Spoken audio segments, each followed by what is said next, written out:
CBS Friday Night Rivals presented by Campbell University. Tonight, we're in the City of Oaks. Two tradition-rich programs, Millbrook and Garner. Hi, everybody. Welcome in. Patrick Johnson along with Jason Alder. We'll hear from Kendall Smith coming up in just a little bit.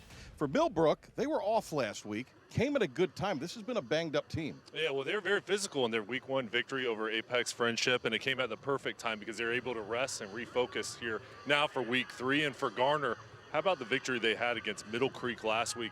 They've been very physical, and they've been dominant on the defensive end. All right, let's take a look at our U.S. Navy players to watch and keys to the game. The United States Navy, forged by the sea. What do you got, Sonny? For Garner, they've got a star wide receiver that's going to play on the defensive end as well. In the back secondary, his name's Isaiah Dawson, one of the fastest players in the state. He runs a 4.3. He's committed to Richmond. He's the guy the Garner Trojans are going to try to find a way to get him the ball in different spots on the offensive end, but he can take the game over. Over for Millbrook, I think the best quarterback in the state, Mason Fortune. He's been outstanding throughout his career, and what a start against Apex Friendship. Really lit up the scoreboard, getting all of his playmakers involved. He's very accurate, and he's such a smart player, leader for this program. Let's take a look at the keys of the game. Well, for Garner, it all starts with them being physical along the trenches and then limiting mistakes. They want to play a clean football game. And for Millbrook, the turnover battle is going to be important every single ball game for them protecting the ball, and they really thrive on having explosive plays. All right, for more on these coaches, they've done the turnaround job before at places they've been. We're going to get more on that right now from Kendall Smith. Well, guys, for Garner's head coach, Duron Donald, and Millbrook's head coach, Lamar Marshall, they're both in their first season at the helm for their respective schools, but they come from some pretty extensive coaching backgrounds. For Duron Donald, he was most recently at Smithfield Selma. He led the team to their first winning record in 2021 since 2008. Now for Marshall, he was the head coach at Mount Tabor. Then he went on to Davidson to be the running backs coach. Most recently came back to Mount Tabor to be their offensive coordinator, and now he's here at Millbrook. When we had the chance to talk to both of the coaches earlier in the week, they said they are exactly where they want to be right now. We've got plenty more coming here on CBS Friday Night Rivals presented by Campbell University, so don't go anywhere, because when we come back, we've got kickoff.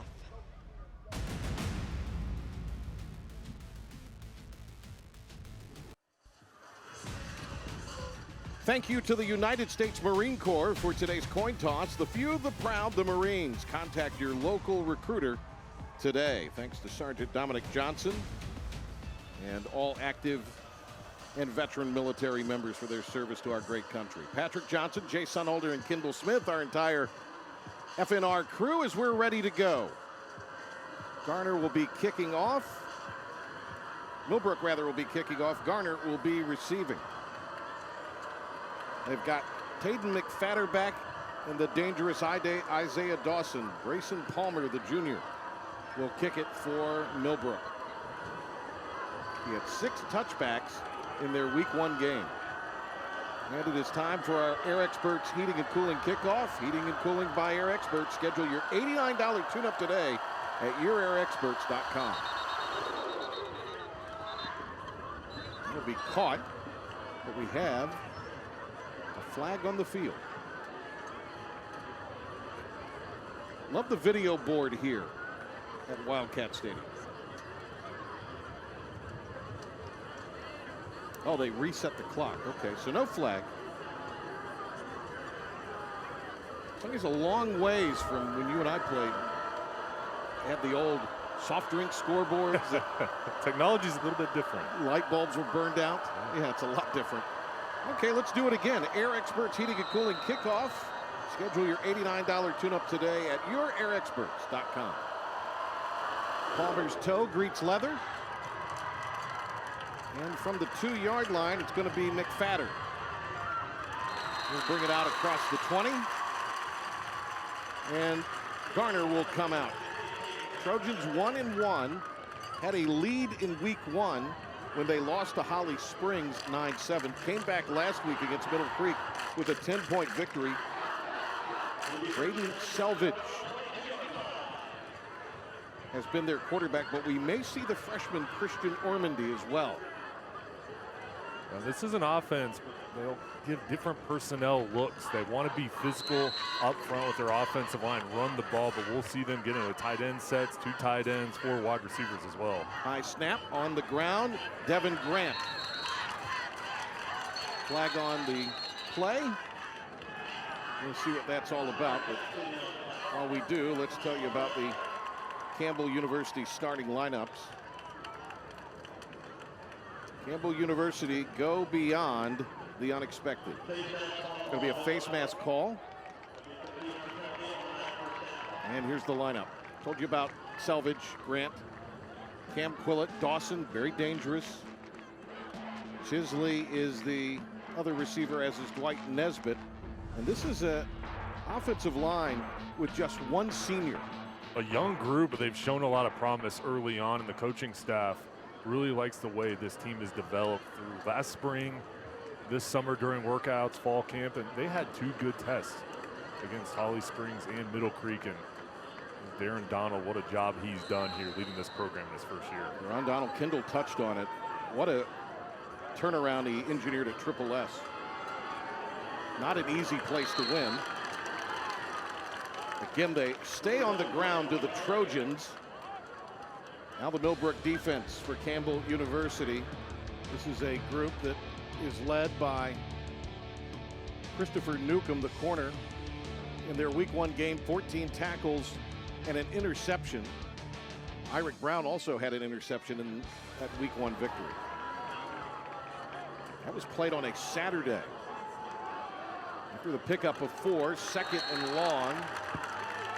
And it's been a healthy diet of Grant, who came in with 153 yards. Had 141 last time out against Middle Creek. Tackle was recorded there by the Millbrook inside linebacker, Quentin Cipher. Cipher had 11 tackles in their week 1 victory. And he's only a freshman coming in, having a great week 1 game, and coach is very high on him and his production. Maybe 3rd down. And it's going to be a sack. Christopher Uwide gets the 2nd sack of the year for the Wildcats. Uwide's an excellent edge rusher and uses his length and his quickness with his technique just to battle through the double team. Look at 81 fighting through it, getting to the backfield to make the play. It's a handful for the guard, Jarrell Morton there, the senior. Jaden Ferguson as well, the star linebacker committed to Davidson, coming around with pressure as well. So this is going to be a punt. Rocky Reyna gets it away. Comes down inside the 30. The return by Hayden Heath. And he picks up 4 for Millbrook. So our first look at the guy I know you think's the best quarterback in the state, Mason Fortune. He's an amazing player. What he's done throughout his career here for Millbrook has really been remarkable. With all the yards and touchdowns he's thrown for, the biggest thing for me is his leadership ability and how he continues to get better and really put his team on his back last year. What a junior year he had, getting the regional finals, and this year I know a lot of high hopes for him, and colleges are tracking him. Going to open here in the pistol with a pair of receivers to either side, and the Wildcats will scrimmage from the 34. In motion goes DK Bryant up the gut on the handoff, and that is John Alacrone, senior running back, 6 foot, 190. Millbrook offense. Campbell University presents the starting lineup there. Campbell University go beyond the unexpected. Fortune, and he's got some weapons. Carson Herrera, the center, senior, but they're the 4 wide receivers. This is a fast group that had a great week 1 and a lot of different options on the outside. Fortune to the air. It's snagged out of the sky by Bryant, and he's off to the races. 10-5, touchdown Bryant, touchdown Millbrook.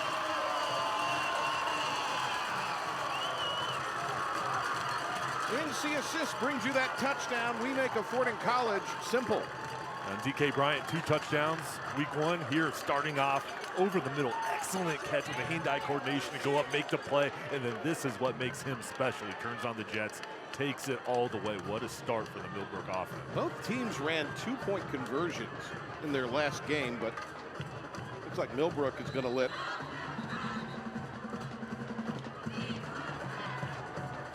point after try here, or are they? Well, they're going to go for two. They go to a water bucket look. Now Fortune is going to hold.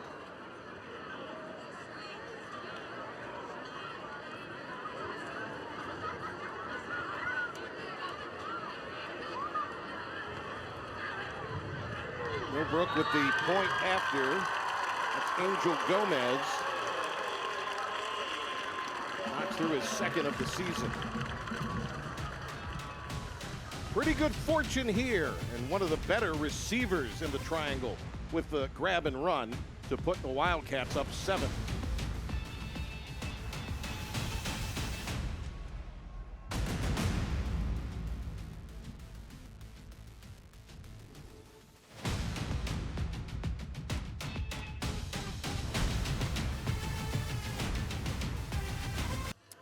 Number 11, Mason Fortune, led the state in passing last season, also had 38 touchdowns, and he just threw for his 45th of his career.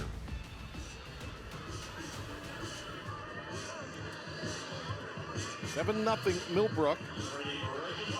See how the Flames respond.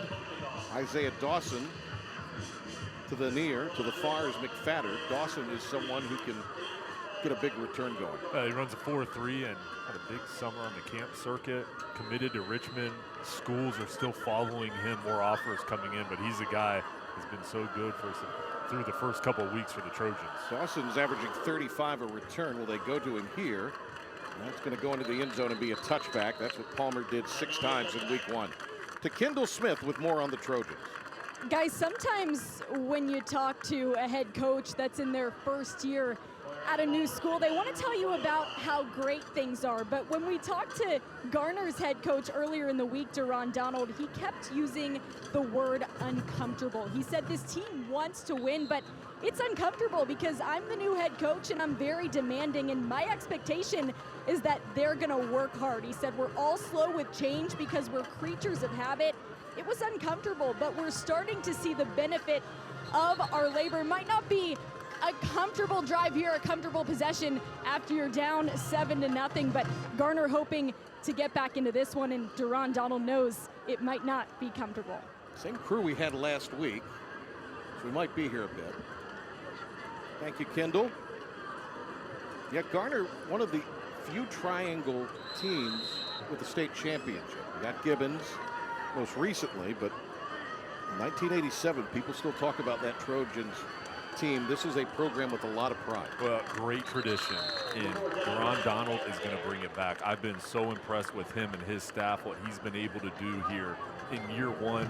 Met with him in the offseason, been out to practice and seen the way the Trojans work, and they're a physical team. They're disciplined. They're going to continue to grow and get better and get better, but the Trojans hired one of the best, and same thing over from Millbrook. He played at Marshall too as well. Yeah, Donald played at Fayetteville State. Came from Triple S, as we mentioned, over in Joco, and prior to him getting there, from 09 to 2020, Smithfield-Selma won just 14 games. Turn that around to the air for the first time. Selvage spots McFadder, and he's got enough to move the chains. That's going to be a first down. The Performance Chrysler Dodge Jeep Ram first down. Performance Chrysler Dodge Jeep Ram. Peace of mind, lifetime powertrain warranty at Performance Ford in Clinton. You know, Selvage knew exactly where to go with the ball, read the coverage, and McFadder spilling out the backfield. Really good hands for a running back. Nice job as a safety valve to pick up the first down.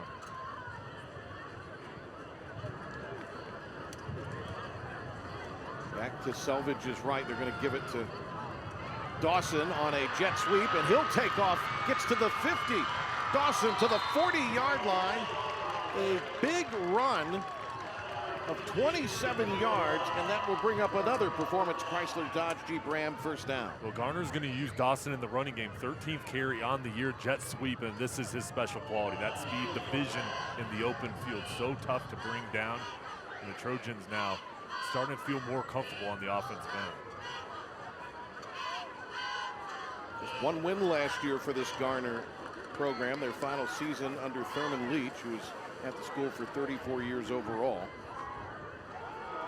End around again. running there by Dawson to cut it inside before he's met by a couple of Millbrook Wildcats. Tackle recorded there by Zaire Hines, the safety, and also Cypher, the freshman. Now, this is a very athletic group for Millbrook on the defensive end. There's Deron Donald calling the plays for the offense. Dontre Brown, defensive coordinator, over on the other side of the ball. But this offense here showing different personnel looks now. 2 wide receivers, 2 tight ends. It's different looks to this defense. Dawson motions. And somebody jumped. That's going to go against Garner. Will drop him back. Marcus Sosby, the receiver, will come off.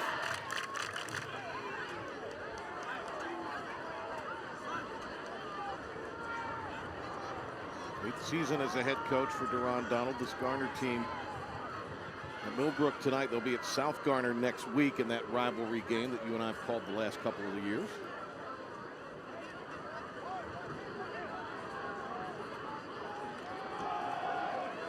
McFadder stumbled, but he maintains his balance enough to get it to the 35-yard line. Rode down by one of the Millbrook linebackers. And that's going to set him up with a 3rd and very manageable here, Sonny. Well, the Wildcats came through with a run blitz. Garner running it to the opposite side. Now it's manageable here on 3rd down. Look for Dawson. Lined up in the slot, number 1. Alex Olander on that last tackle for the Millbrook Wildcats. Hard count. McFadder is the back. It's going to be a false start. That's a little bit of a tough call, isn't it? Yeah, and the Trojans' offensive line right now wondering what happened. I was looking at the O-line, did not see any movement, and trying to communicate with the referee to see what happened.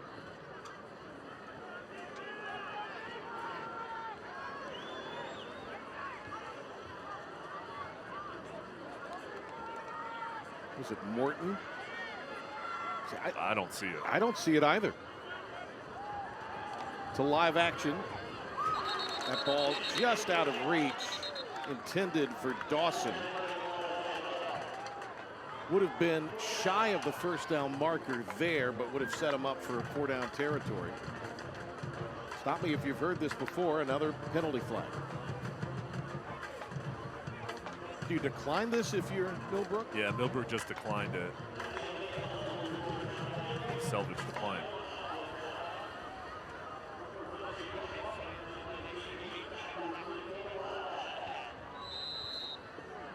Selvage handles the punting duties.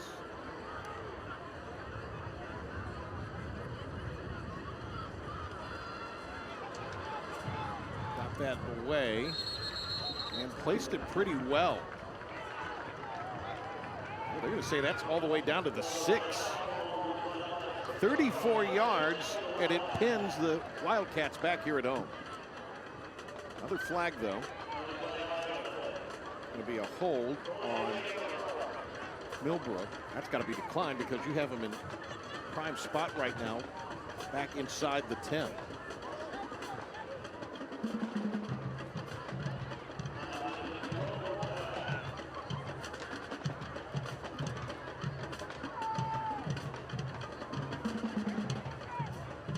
Week will be at Athens Drive, Apex Friendship at AD. They refurbished their stadium a few years ago.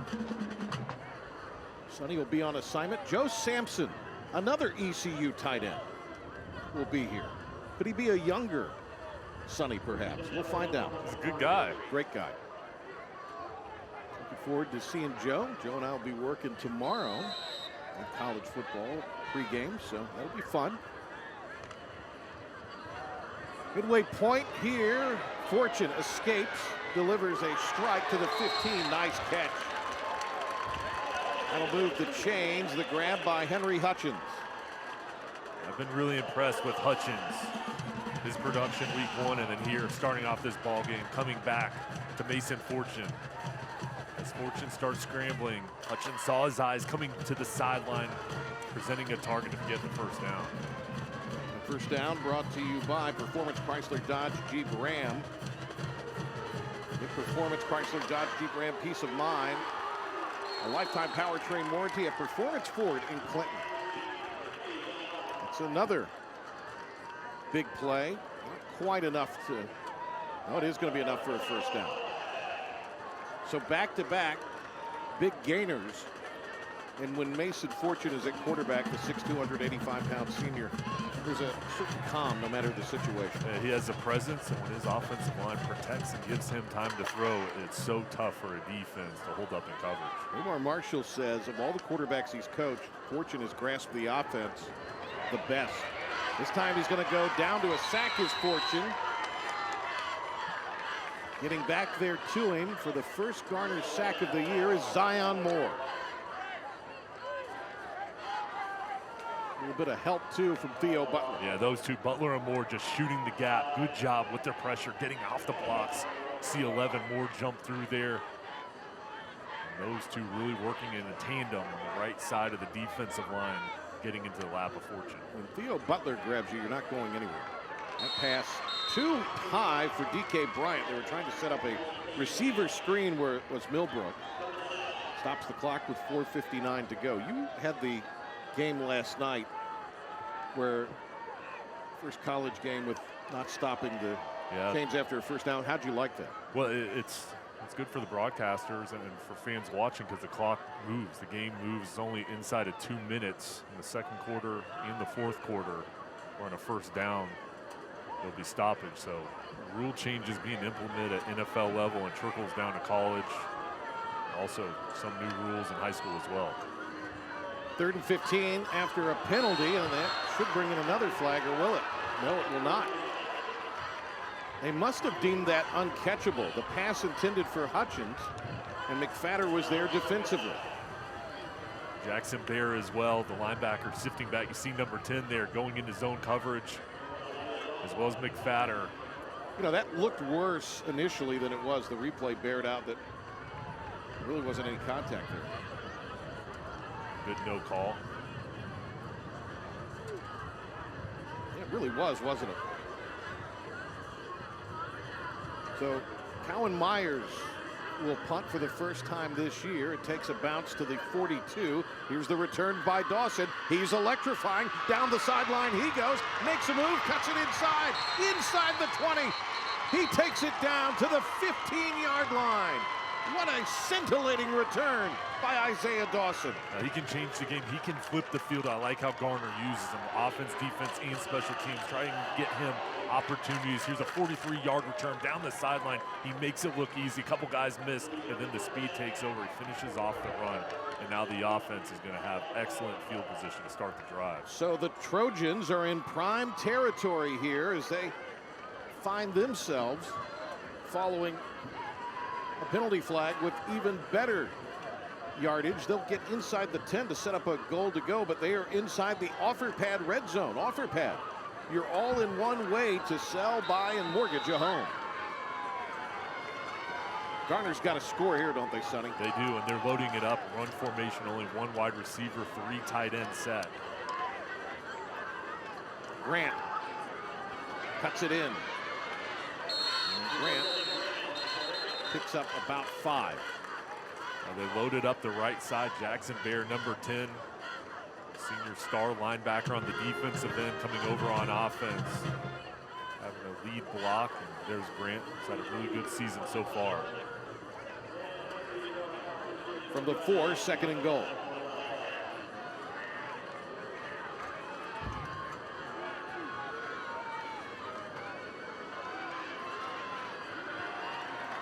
It's going to be Dawson this time. Very little for him. The assault led by Jaden Ferguson, the hybrid outside linebacker defensive end who's back from injury, his first action of the season. Well, and our scholar athlete as well. Great kid, and here he is fighting off the blocker. There's Butler just being physical and then going in to make the play on Dawson. That's an outstanding job of setting the edge and then making the play and being physical and staying low. No gain, 3rd and 4.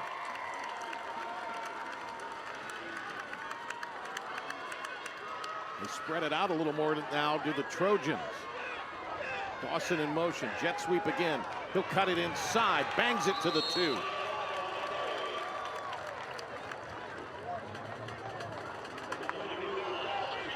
Whitey wrapped him up. Dawson, okay, he's good to go, gonna stay in. What do you run here, Sonny, from the 2? Well, I think you got to get the ball to your best offensive weapon, and that's Dawson. I try to get him out on the perimeter, and it looks like the Trojans here are going to talk about it. They take a timeout with 2:50 remaining in the first. Key down here early in this one. CBS Friday Night Rivals, presented by Campbell University, and we'll be right back.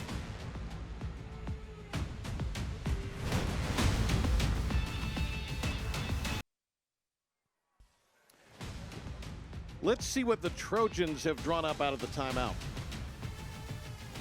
Garner got a great punt, pinned Millbrook deep. In the slot, number 1, Isaiah Dawson. Bottom of your screen, keep an eye on him. Selvage will put him in motion. They fake to him. The throw to the end zone. It is caught by Cameron Quillett for the score. It is a touchdown for the Garner Trojans, and they're an extra point away from tying it up. And that is an NC assist touchdown here in the first quarter. NC assist, we make a Fording College simple. Excellent play design. You have Dawson coming across the formation.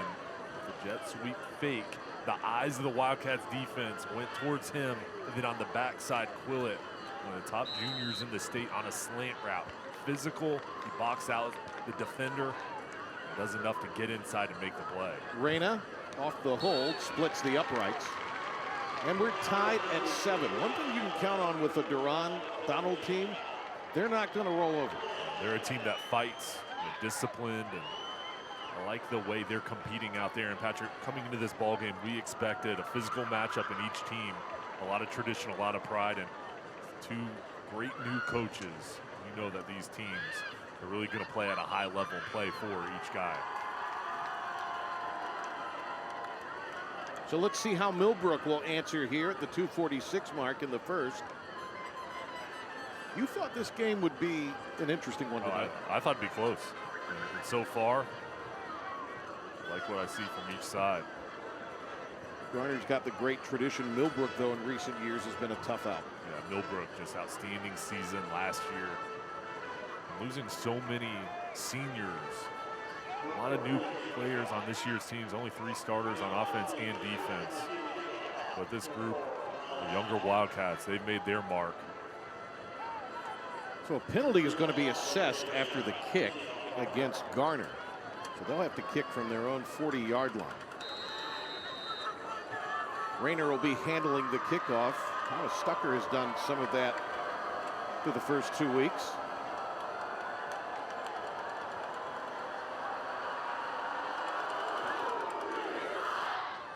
They kick it to the Trojans to the 30-yard line. Here comes J. Rogers for Millbrook, looking for a convoy. Somebody got a hold of a face mask, and then he gets corralled and brought down.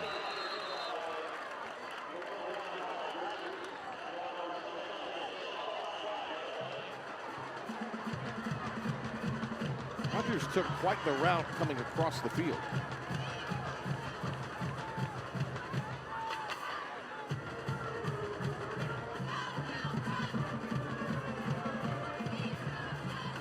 Face mask, it'll be 15. First down to Kendall Smith. Guys, Duran Donald is so much fun to watch. Just was over on the Garner sideline for that score. Actually, just a couple minutes before that, one of the referees came over to him and was like, you got to get back in the box. This is your warning. But Donald is out there. He's into it. He's exciting to watch during a game like this. So when we talked to him on the phone earlier this week, I could sense all of the energy, but now here in person, I can confirm he is exactly as advertised, guys. Fortune moves the pocket. Oh, it was almost intercepted. A flag is on the field. It comes flying in, but Trey Langston almost had the pick. It's going to be an ineligible receiver.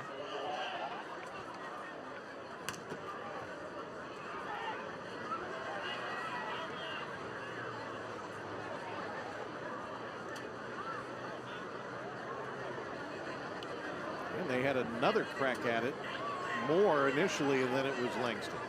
And just getting in the passing lane, and Dontre Brown, the defensive coordinator for Garner, my teammate at East Carolina, has done just a masterful job with this defense and really putting these pieces together. Your guys' lockers were beside you. Yeah, he was my next door neighbor in the locker room, yep. Do they do that numerically? How do they do that? Yeah. So was he 90 or 92? He's 99. Oh. I see what you're saying there, Sonny. After the quarterback. That's a tackle made defensively by Grant, who's playing like a lot of these Garner Trojans are on both ends. Two-way players.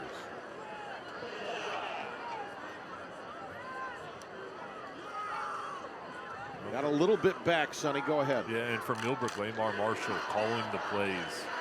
I like his aggressive mindset, how he really likes to take shots down the field. Reception made by D.K. Bryant. Second grab for Bryant on the haul inside the 40 in Trojans territory. Well, this wide receiver group, he can spread them wide and let them operate there. He puts Bryant in the slot, lets him go on the slant route, and Fortune knows exactly where to go with the ball. Perfect timing on the connection.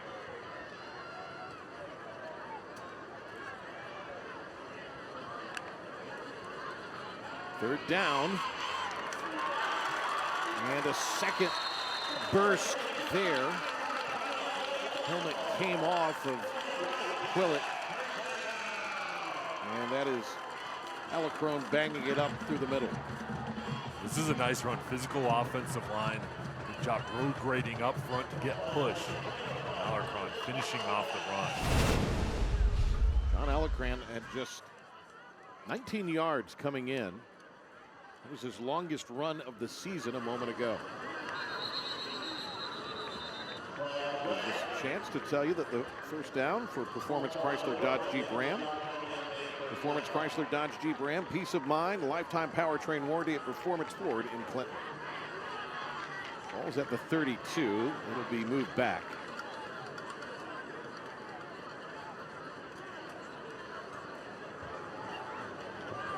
Move back to the 32. Some Fortune over 4,000 yards passing. He rolls to the right, uncorks a sky ball that is caught at the 5. Fumbled out of bounds, but not before D.K. Bryant sets up Millbrook for a big opportunity. I like the play call from Lamar Marshall here. Roll your star quarterback out. And Fortune makes it look so smooth. Look at that. Rolling out, knows exactly where to go with the ball. And Bryant finding an opening on the sideline. Perfect connection. Now you're right on the doorstep of the goal. Offer pad, red zone. Offer pad, your all-in-one way to sell, buy, and mortgage a home. Those two really have a special connection. Accurate throw from Fortune. Third reception for Bryant. And it's going to be a procedure penalty against Millbrook. Boy, it's just got to be frustrating for these players. Too many stops. Yeah.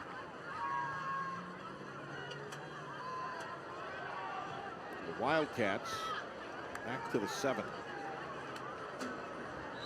Still first and goal. Justin Taylor is in the game at a receiver spot. Fortune, bootleg. Back of the end zone, incomplete. Bryant underneath. I think he wanted his tight end though, didn't he? Yeah, it looked like there was an opening as Garner kind of fell back into their zone covers, an opening underneath.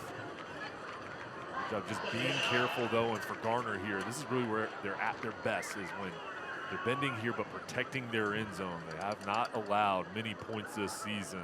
Only 9 points against Holly Springs, less than 20 against Middle Creek. Mason Fortune, 401 yards, 5 touchdowns in their week 1 win against Friendship. Alarcon, and it's taken away. They're going to blow it dead. I believe Grant stripped it. It should be a turnover.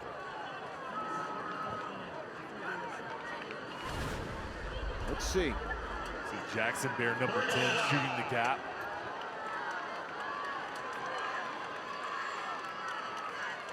Ooh.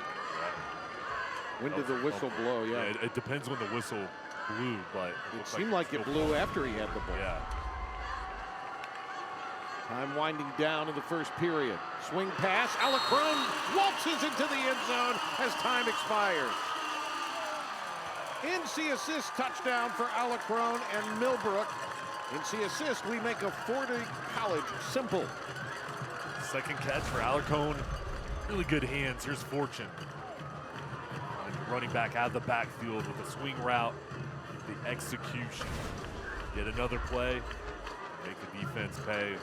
Good job by the offensive line protecting up front. They're going to go for two, are the Wildcats, and Fortune calls his own number. 15-7 after the two-point run. We asked Lamar Marshall, why are you going for two so much? Points! He wants points. Millbrook with the answer. And they lead by 8 at home after one. CBS Friday Night Rivals presented by Campbell University. Fortune, a couple touchdown passes so far in this one.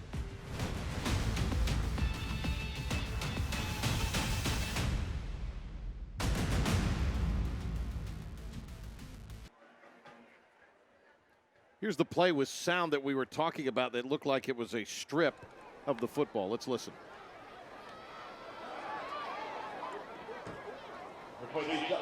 Oh, wow.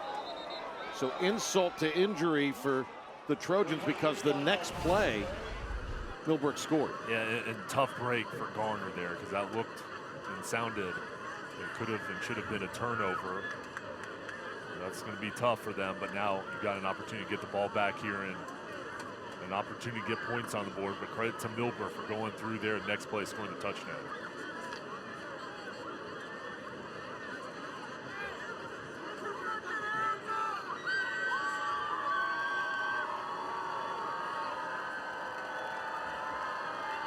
Third kick for Bryson Palmer of the game as we start the second. Air Experts Heating and Cooling kickoff. Air Experts Heating and Cooling. Schedule your $89 tune-up today at yourairexperts.com. Another touchback. Let's see how Garner goes about answering here as they'll scrimmage from the 20.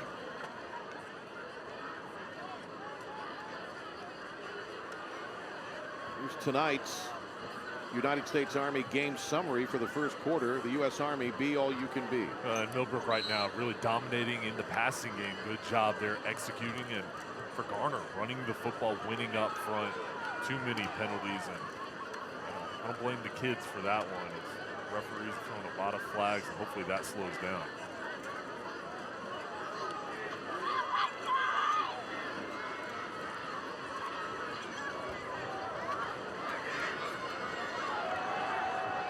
McFadder, who's got a lot of action tonight, accepts the handoff. Good first down yardage for the Trojans. McFadder's a guy that Garner will use out on the perimeter in the running game. He's physical, running in between the tackles as well. Nice job on first down, moving the pile and picking up positive yards. Just a sophomore. He got 5. Ron Donald's so emotional. He was at E.E. Smith prior to being at Triple S. He's coached some places that aren't exactly racking up winning seasons historically, but has had success at both stops. Ball is swung to Grant. First down as he is pushed out of bounds. Performance Ford first down. Performance peace of mind. Lifetime powertrain warranty. Find peace of mind at Performance Ford in Clinton. For this Millbrook defense, their strength is their speed in all 3 levels: defensive line, linebackers, and secondary. They're a quick group. They like to get pressure on the quarterback. The defensive line, Ferguson, called K.J. Robinson as well, who's had a great start to this season, getting pressure up the middle.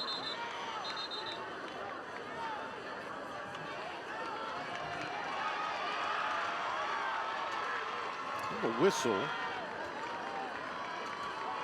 The official is sending Irick Brown off. So he'll be replaced by Chandler McCray in the lineup. sure what that was about. Maybe it was equipment.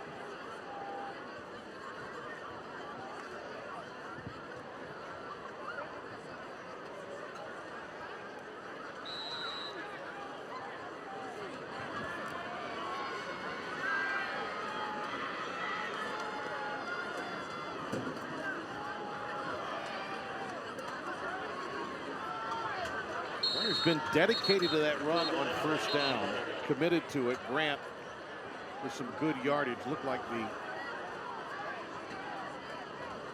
linebacker getting to him there. Maybe Cipher again. Christopher Newcomb coming through on a blitz really blew things up, and his teammates came through as well. They like to use number 7 for the Wildcats, going up the middle as well as on the outside, trying to get him in the backfield. 2 minutes gone by in the second. Catch. And it's going to be a yard or two. Going to set up a third and manageable third down and 4 maybe. And how about the running backs for both teams? How versatile they are. We see them running the ball there. Grant going out of the backfield, making the play in the passing game, and now manageable situation with 3rd and 4 coming up for the offense.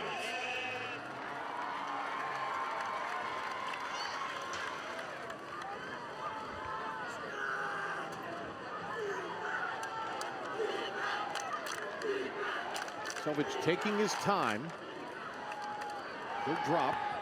Selvage lobs it up, dragged in at the 50-yard line. The reception made for a first down to the 45-yard line.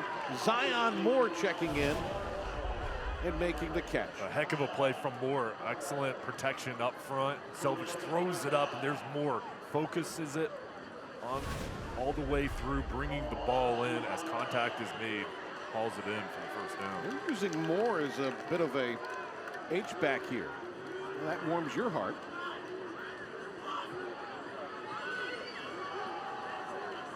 Grant will sleep really good tonight.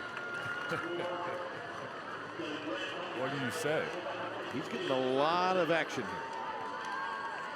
He'll be a tired guy after the game. He's playing both ways on the defensive end. He was the one that ripped the ball away here on offense, getting carries, involved in the passing game as well.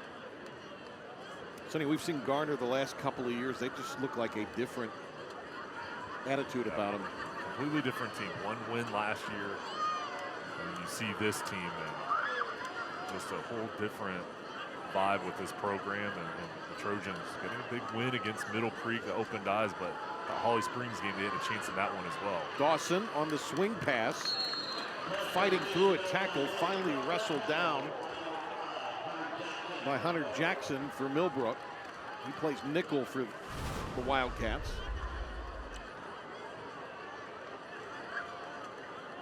Well, you got to give their athletic director, Coach Charles Harris, a lot of credit. He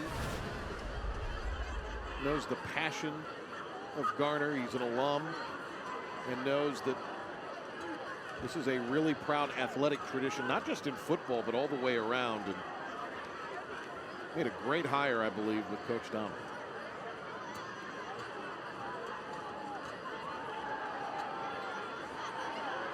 Selvage spinning away, and he's going to get rid of the football. Flag comes in. It's going to be a hold. As soon as he twisted away, you knew that that might have been a possibility.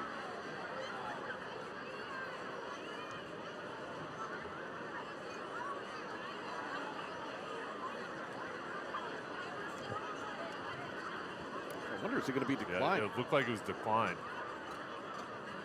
So this will bring up third down. Wait, now they're bringing it back. Okay, they are going to accept the penalty. I was going to say, because that would have kept Coach Marshall and his defense where they would have been facing 2 downs then, because this was certainly 2-down territory for Garner, the way they are moving the football for Coach Donald. The Trojans down 8. It's going to be a 3rd and 14 now. Actually would have set up 4th down and short. Slant. Caught by Quillett, who's got the touchdown reception. And Quillett gets an appreciable amount of yards back. For his forward progress is stopped at the 42-yard line. I like how Millbrook swarmed to the football. Multiple guys coming over to make the play. Quillett, I like the play design. He did have room, but quickly that gap closed down because the Wildcats hustled the ball. You take a shot here, Sonny, or just trying to pick up the first? I think you just try to pick up the first. Well, they're going to go for it. Heaves it downfield. The receiver has it at the 15. He takes it in for the score. Dwight Nesbitt, who was at Triple S last year, had 2 touchdowns on the season, and he makes his 3rd grab of 2023, his 2nd score. And that is going to be an NC assist touchdown. NC assist, we make affording college simple. And Selvage saw the one-on-one coverage, and Nesbitt beat his man. Excellent execution with the big play. This Trojans offense getting the protection up front. The O-line's holding up. Plenty of time to throw. Perfect pocket for Selvage, and then Nesbitt coming through with the play to get on the board. The other thing that the Trojans are doing tonight, Jay, is time of possession. They're controlling that right now. Yeah, they're holding on to the ball, moving the ball down the field, and then we've seen a couple times them take shots. 1 for 2 on the try. They snap the football to Dawson, but Dawson is going to be denied. Nice play by Millbrook to sniff it out. Excellent work there by Hines. So it's a 2-point game. Good one tonight in Raleigh between the Northern Athletic and the Greater Neuse. Sizemore with the bomb, the catch and run. Stay with us.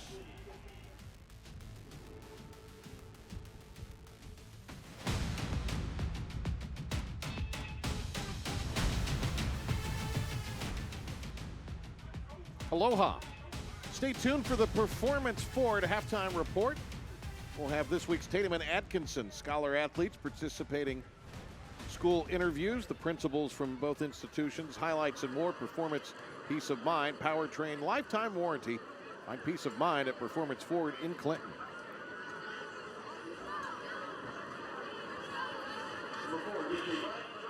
Kendall will have the halftime show for you. I think we're going to get the highlight package this week. We made the highlights nationally for Friday Night Rivals.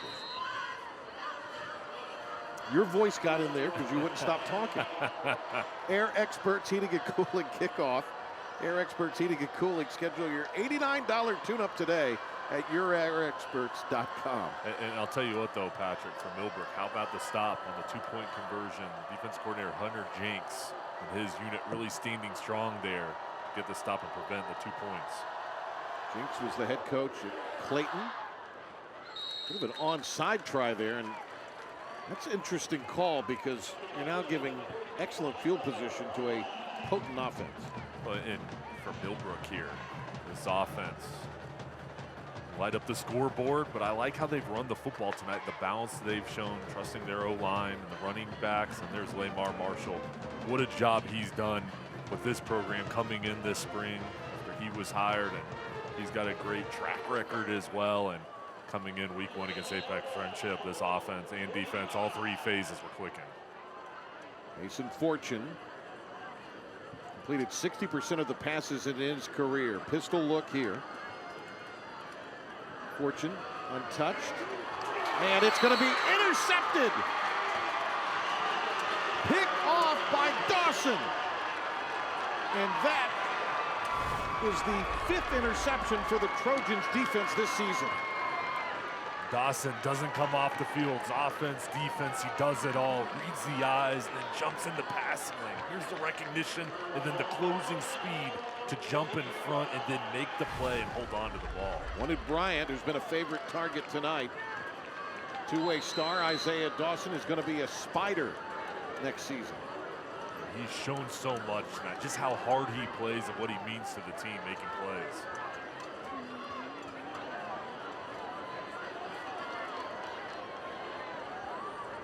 What a big swing and momentum potentially here for the Trojans.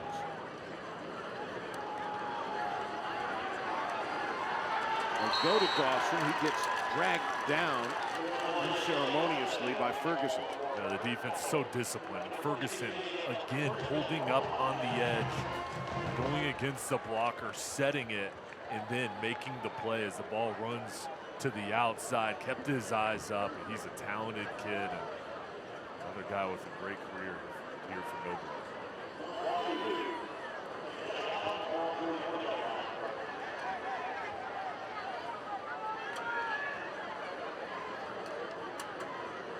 Garner bunches the receivers left of the formation. That's going to turn out to be an option. Instead, it's going to be a sack. They were setting up a throw there where the Trojans and Hunter Jackson didn't bite for Millbrook. Yeah. KJ Robinson, number 3, in the middle of the defensive line, initially gets the pressure. You see as he's chasing down Selvage, and then there's Jackson coming through as the blocker had to go block Robinson. See 3 there. McFadder comes up, and then Jackson comes through as well. Cypher's there as well. Good pressure and a huge loss. They run to the ball very well. Very well coached. Jinks, one of the better football coaches in the state.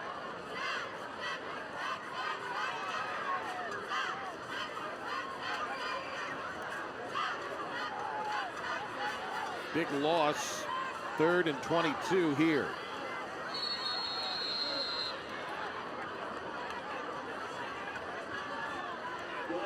Delay of game. So now 3rd and 27.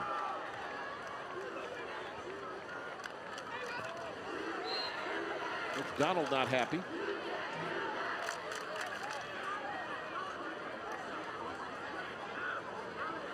Wants his crowd to settle down.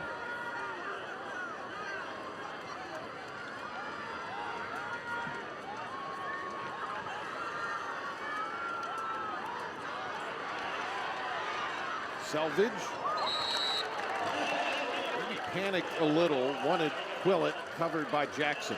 I like how the linebackers from Millbrook really sifted back in coverage, sitting in their zones, nowhere to go.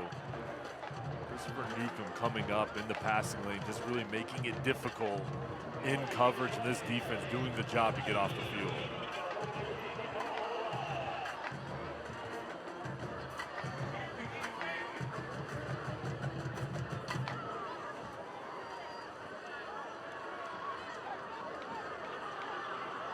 Selvage. Nice punt. From the 44, near side with it. The run. Heath. He is smoked out of bounds. Late flag comes in, and we've got a little bit of a ruckus.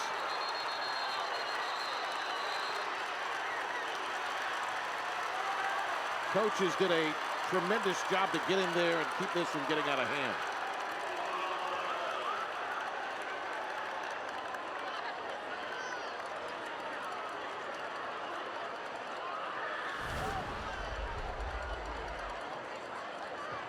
Really great punt. Heath with the good return.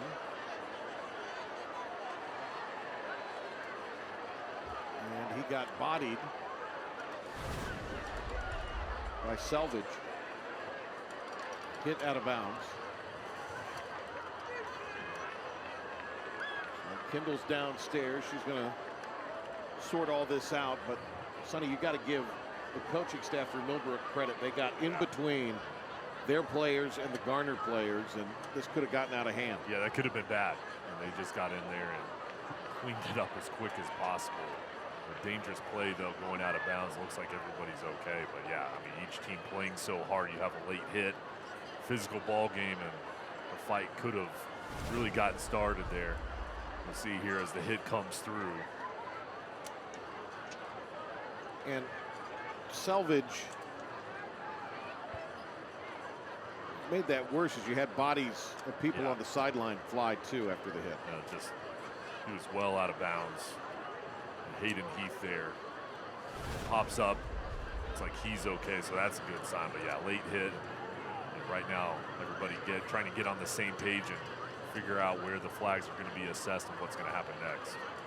Lamar Marshall is an interested spectator. He's about 2-3 yards away from the officials who are huddling.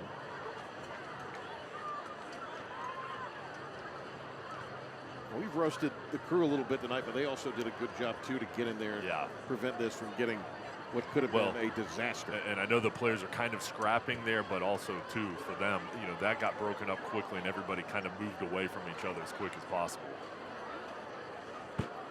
So Kendall's going to find out exactly what's happening.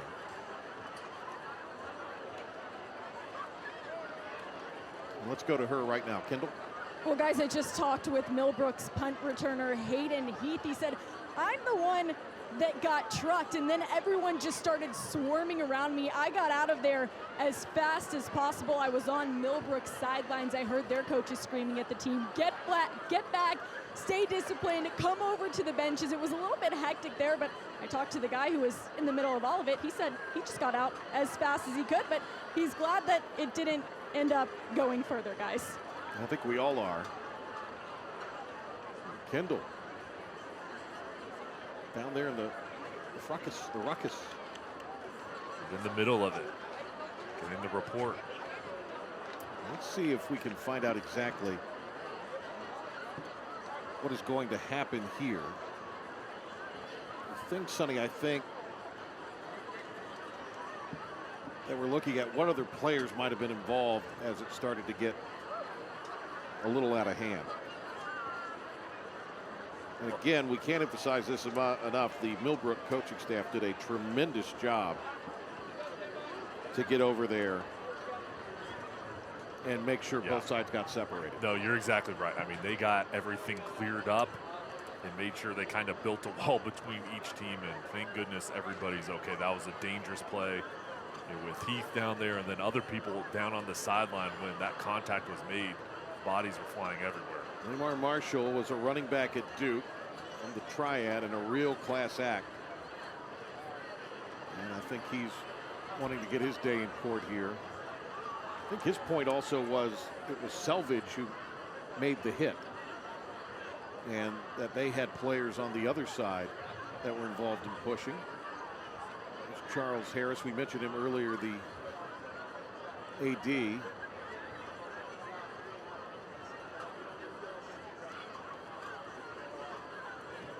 All right, we're going to take a timeout. We'll sort it all out when we get back.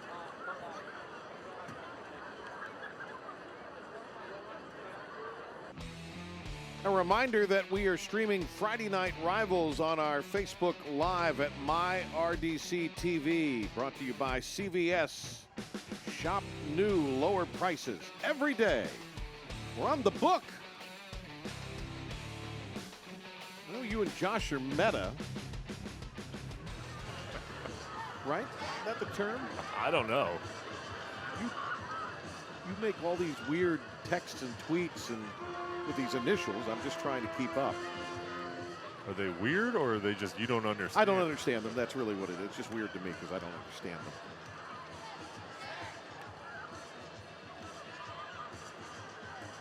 Well, I've not seen anybody make, you know, a move like it looks like somebody's. Yeah, there hasn't been any movement. Right, a player's been removed from the game.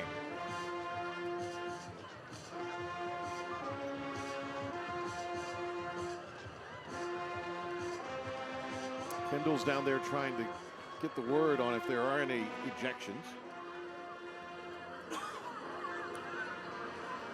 And Duron Donald, much like Lamar Marshall, giving the officials an earful after he hears what happened. Now, in fairness to Donald, he was all the way across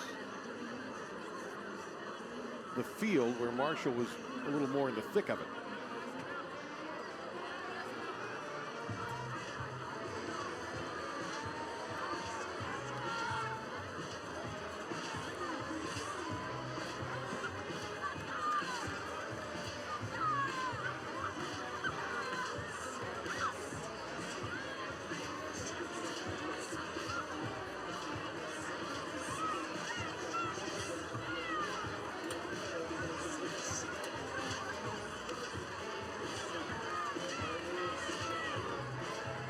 Well, this is taking quite a while to sort out, and you appreciate the thoroughness. Let's see. Maybe a personal foul against Millbrook. So I think they're going to walk that off first, because there's got to be a personal foul on the Garner side as well, I would think, Sonny. With the late hit. Yeah. Okay, here's more. Another one against Millbrook. They've ejected someone.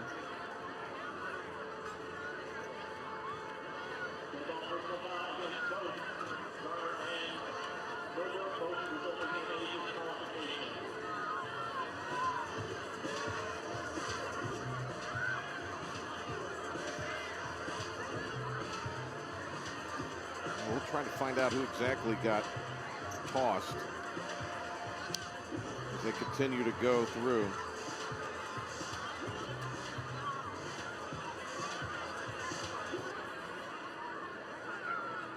Kendall's trying to confirm this, but maybe one Millbrook player ejected, and Garner may have had several.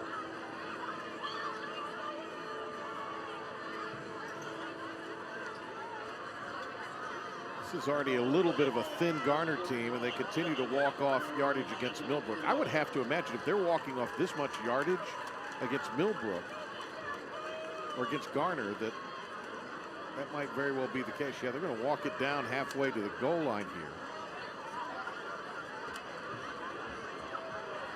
And it's going to put the ball at the 3-yard line. That's about 30 yards in penalties there, at least.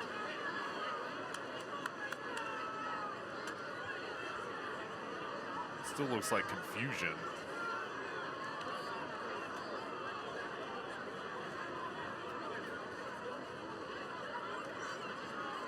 I'm trying to check in with the folks with Garner to get confirmation of who may no longer be in this game.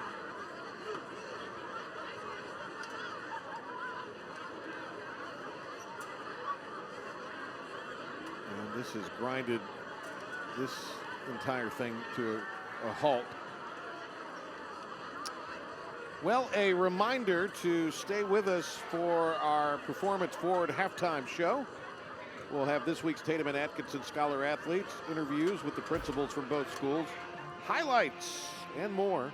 Performance Peace of Mind Powertrain Lifetime Warranty. Find peace of mind at Performance Ford in Clinton. Patrick Johnson, Jay Sunholder, Kendall Smith.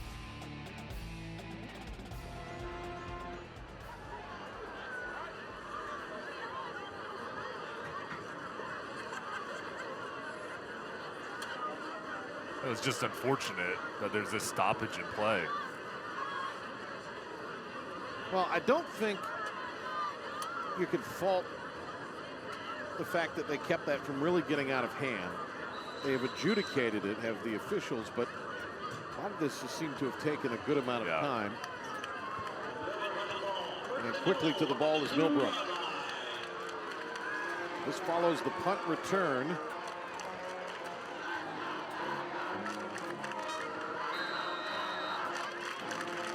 Under center is Fortune, and stopped at the goal line. This is the Millbrook running back. And that's Jaden Ferguson with the quick hitter. Fortune hands the ball off.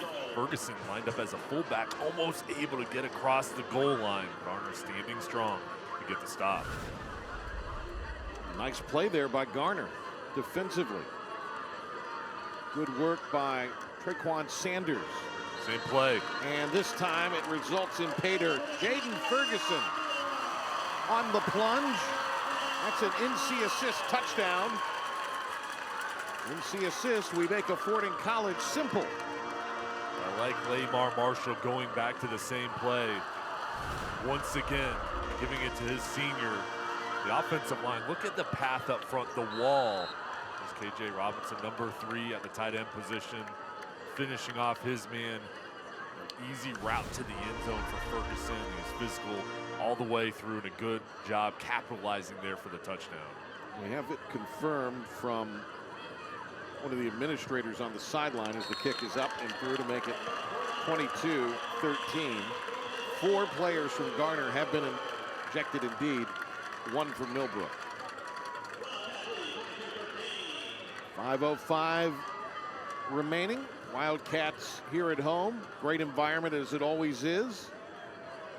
We talked about this in the open, the bye week in the second week. That was something that Lamar Marshall actually said was a good thing because they had so many injuries in the preseason. Yeah, and really a chance to rest up after that first victory. Can heal up, watch the film, and that bye week an opportunity to get healthier. And also look at those mistakes. There weren't many. They were so good in their first ball game.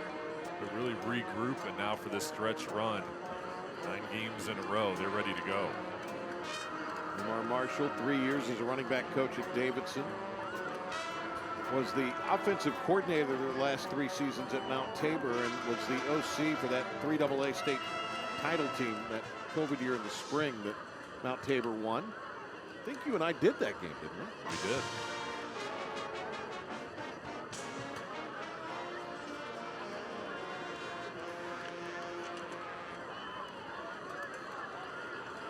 So Coach Marshall, who is leaving what he's known kind of his whole life, that triad area of the state, to come to the triangle. Air Experts heating and cooling kick. And this is bound for the end zone. Air Experts heating and cooling. Schedule your $89 tune-up today at yourairexperts.com.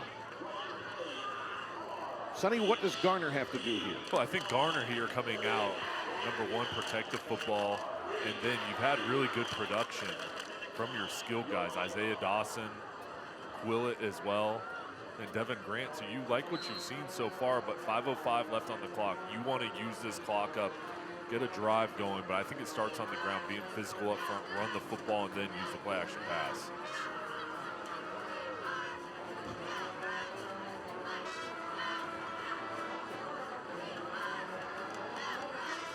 Hard running there by Devin Grant.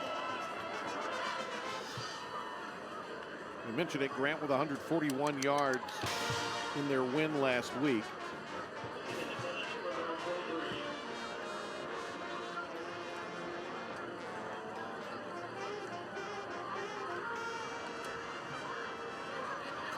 He carries the ball to the 23-yard line. Is Grant.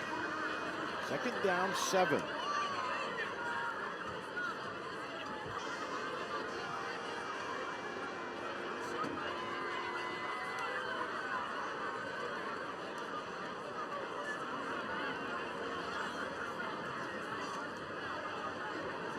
Jet sweep. Here comes Dawson. Dawson dragged down from behind by Whitey.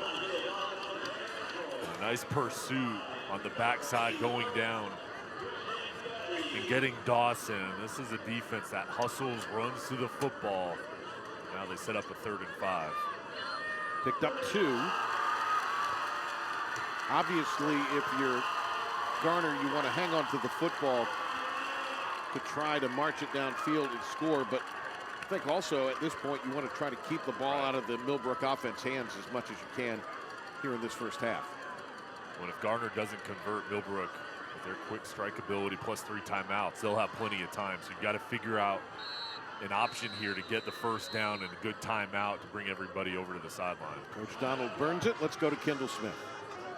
Well, guys, it looks like 1 Millbrook player ejected and 4 Garner players ejected after that fight. And Coach Lamar Marshall for Millbrook was extremely unhappy. He had his team down on their knees. He said, you guys are going to waste away this entire experience. All those days of waking up at 5:30 in the morning are going to waste because you are undisciplined. He said a football game is already a fight in and of itself anyway, so he said you need to get it together on this one. Very, very unhappy when he was talking to his team, guys. Good stuff. Thank you, Kendall. Well, I think that speaks to both these guys. They're very no-nonsense when it comes to leading young men. It was an unfortunate hit and could have been a disastrous situation, and obviously each coach not happy with what transpired, but it could have been worse, and it did get put out quickly. It's going to be 3rd and 5 from the 25-yard line. Trips to the left. Selvage looking that way. Pressure. And he'll get sacked back at the 12. Sandwich, and it was led by Uwaide with a little bit of help from Ferguson. These two defensive ends are something right now. They are. Those two guys going to work on the edge and meeting at the quarterback. What a play, and there's Ferguson coming through. So physical at the pad level for these defensive ends. Getting underneath the tackles for Garner and getting in the backfield.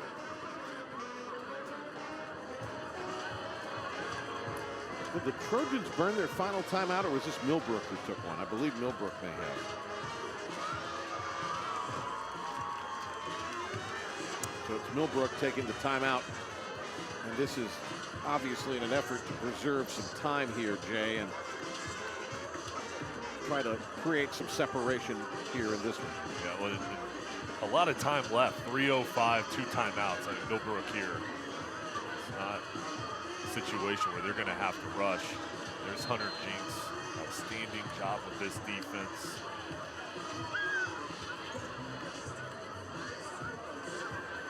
Great environment here. Millbrook is always welcoming whenever we are here for Friday night rivals or high school hoops. They have a student body that shows up for football and gets very excited. A blackout tonight. Not an open seat. No. And credit to the Garner fans. They showed up a good crowd tonight.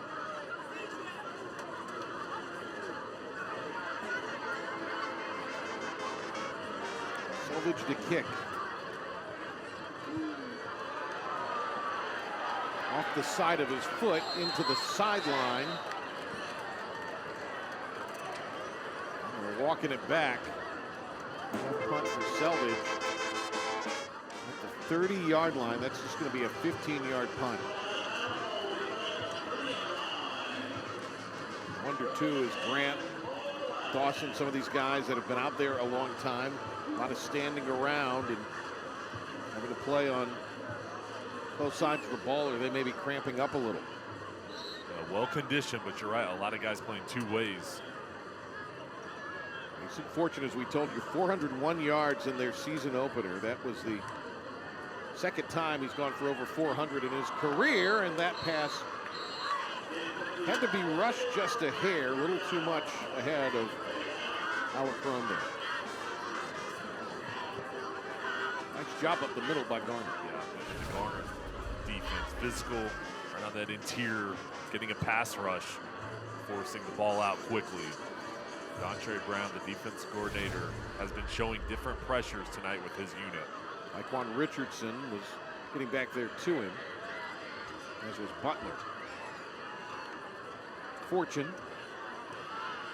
Pursuit again. It's the screen, though. Alarcon to the 20. At the 10, runs over a Trojan, takes it down to the 2.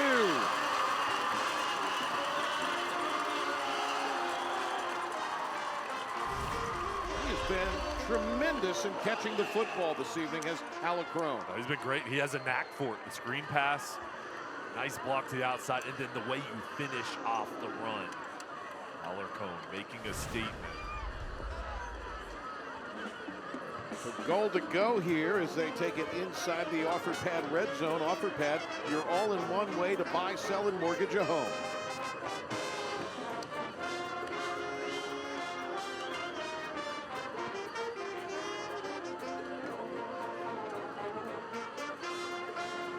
Fortune under center.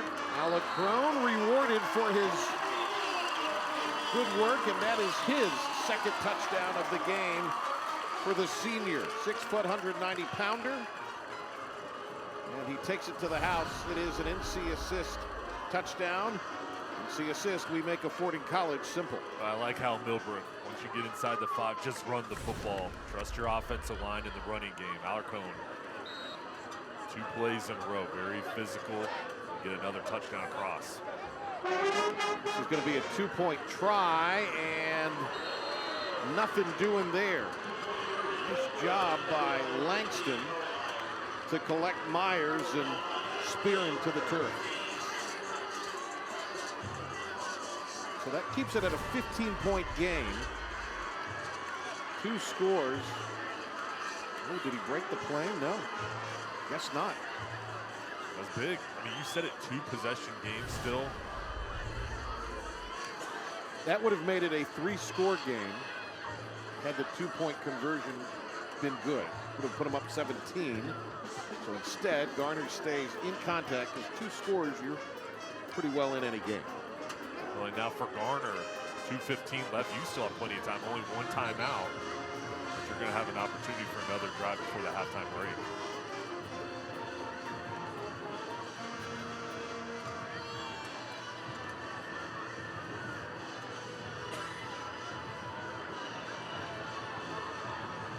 Undoubtedly, if you're Garner right now, you do want points, but at the very least, you've got to string together a couple first downs.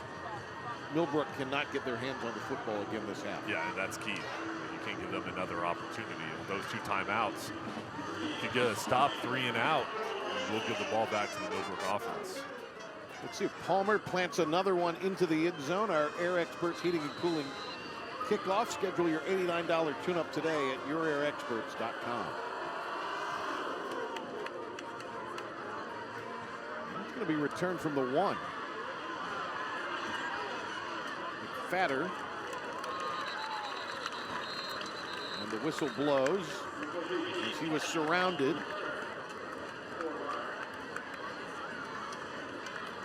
Let's say he got across the 20, so looks like the 22 is where they're going to say forward progress took it. It's returned by McFadder. 2:08 remaining in a 15-point game.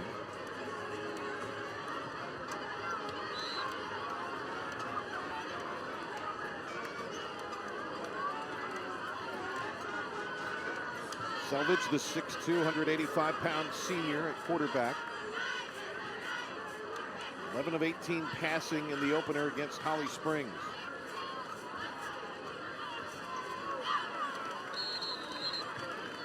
Trojans stay on the ground. McFadder, after the return, got the assignment. Millbrook not using the timeout as a positive gain on first down, and now Garner's going to take their time. I expect them to keep the ball on the ground again. Nice game, though, on the first. Yeah. The offensive line, which is a young group up front for the Trojans. Good push. Sizemore over the ball at center. Out of the shotgun, Selvage. High snap, crossbuck McFadder. Might have lost a yard.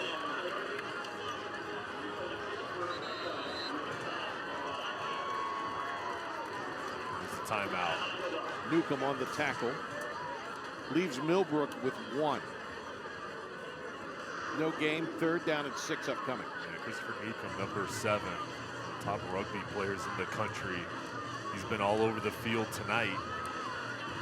There's Lamar Marshall talking to his team down on the sideline, trying to get the ball back to the offense one more time here if they can get a stop. Played at Duke from 94 to 98.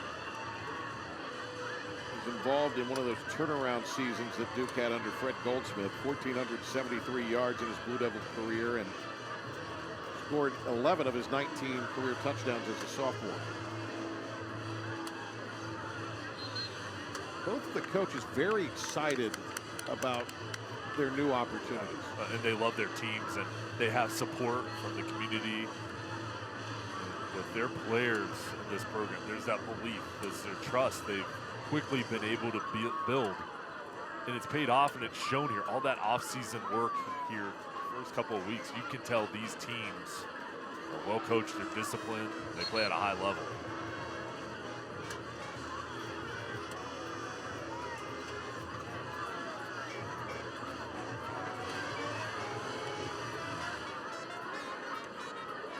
.84 seconds.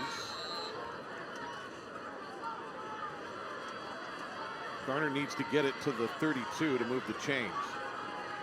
Selvage airs it out, far sideline, in and out of the hands of his receiver, who was well covered. He wanted Dawson who had McCray with him step for step. They had a chance one-on-one coverage.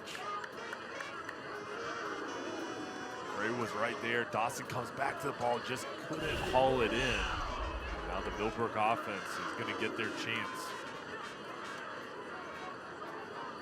Selvage has been busy the last few possessions punting the ball.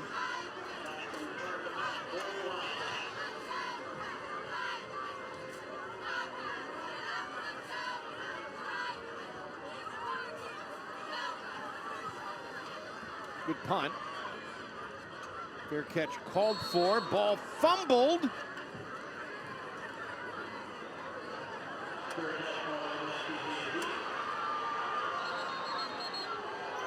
Did Garner dive on it? Officials are going to confer. The fair catch called for by Bobby Fulmore. I believe Garner recovered it. Saying it's their ball. What a break this would be.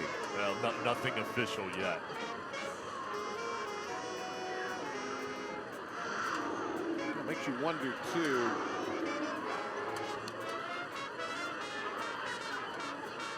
where we would be if Garner had that fumble go through. They don't make a punt again. Free kick. I said it was Fulmore. I misidentified him there. It was Heath who made the fair catch. Jackson Bear jumping on the ball. All right, what do you think? I mean, I'm not sure why there's a re-kick. To me, it looked like Garner recovered the ball. And even if you say they didn't, and you say Millbrook recovered it, what's wrong with the play? Yeah, that's where I'm confused at why there's a re-kick here. There's no flag. Yeah. Selvage will be taken at the 48, 27-yard kick, and a return of 1. And it's Bryant returning the punt. Very dangerous. First time he got the ball tonight, and there is a flag. Yeah, I got to wonder, what was the re-kick all about? I mean, the only thing I can think is inadvertent whistle. But again, the play was already run.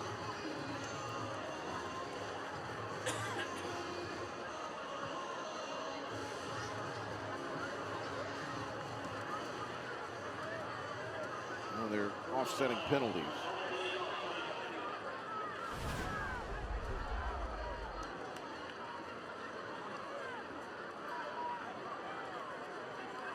Here's the shoving at the end of the play.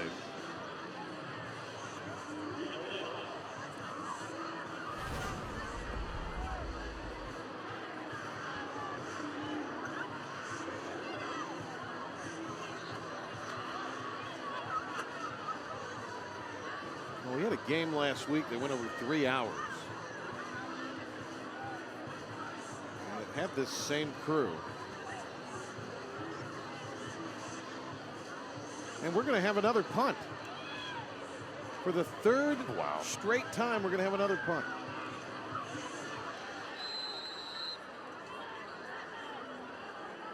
At this point, you feel bad for the kids because, again, no flow. No flow to it. Fair catch, Heath. You know, I think the thing, Patrick, too, sitting up here in the box, obviously there's some flags that have to be thrown. But I think there's some times where you can lay off here. I just think the amount of flags at this point is really halting the game. There's no momentum. 31 yards on the punt. Excellent field position from the 47, and Fortune in 55 seconds can make you pay. So Mason Fortune for Millbrook. He just overthrew the receiver, and he's very frustrated with himself.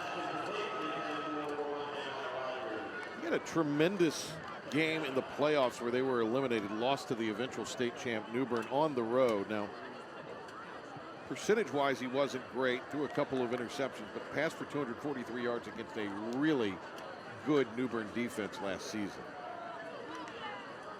And they lost by a touchdown.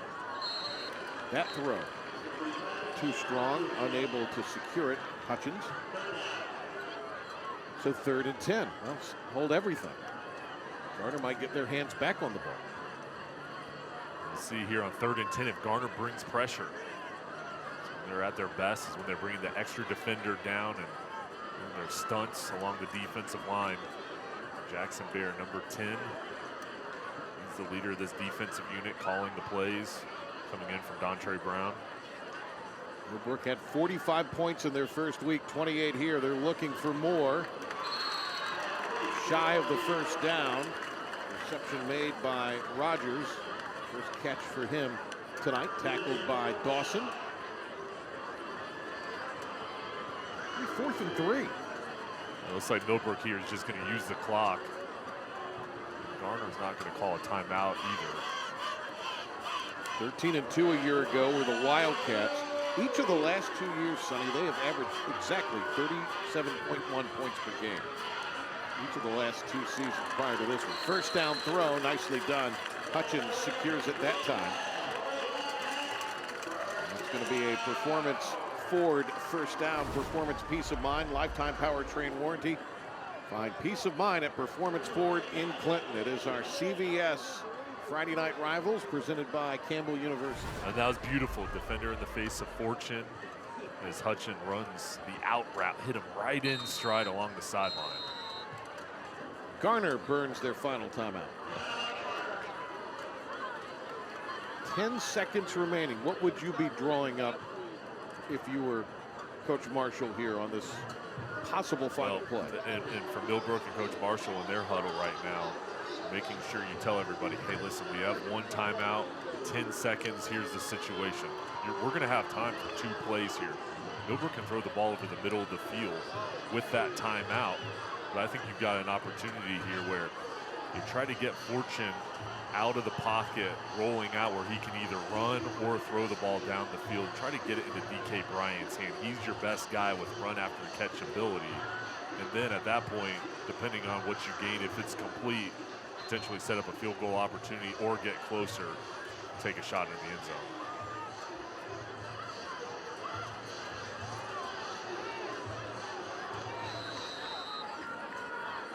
All right, Mason Fortune gets the snap, steps up in the pocket. Oh, fumbled the football. It's on the turf. It's scooped by Garner, picked up by Theo Butler. And with 3 seconds remaining, the Trojans have forced another turnover. Well, the defensive line just being relentless up front, getting the ball and going after it. This is a big stop to get the ball back to prevent another scoring opportunity for Millbrook. And the offensive line here, a little penetration in the backfield. A nice job just stripping that ball from Isaiah Shaw, the senior defensive end. There's number 17, knocking it loose, and then Butler picking it up and trying to run down the field, but a good job now getting the ball back to the offense and either take a shot or take a knee and go to the halftime break. I think we're going to take a knee here, Jay. Yeah.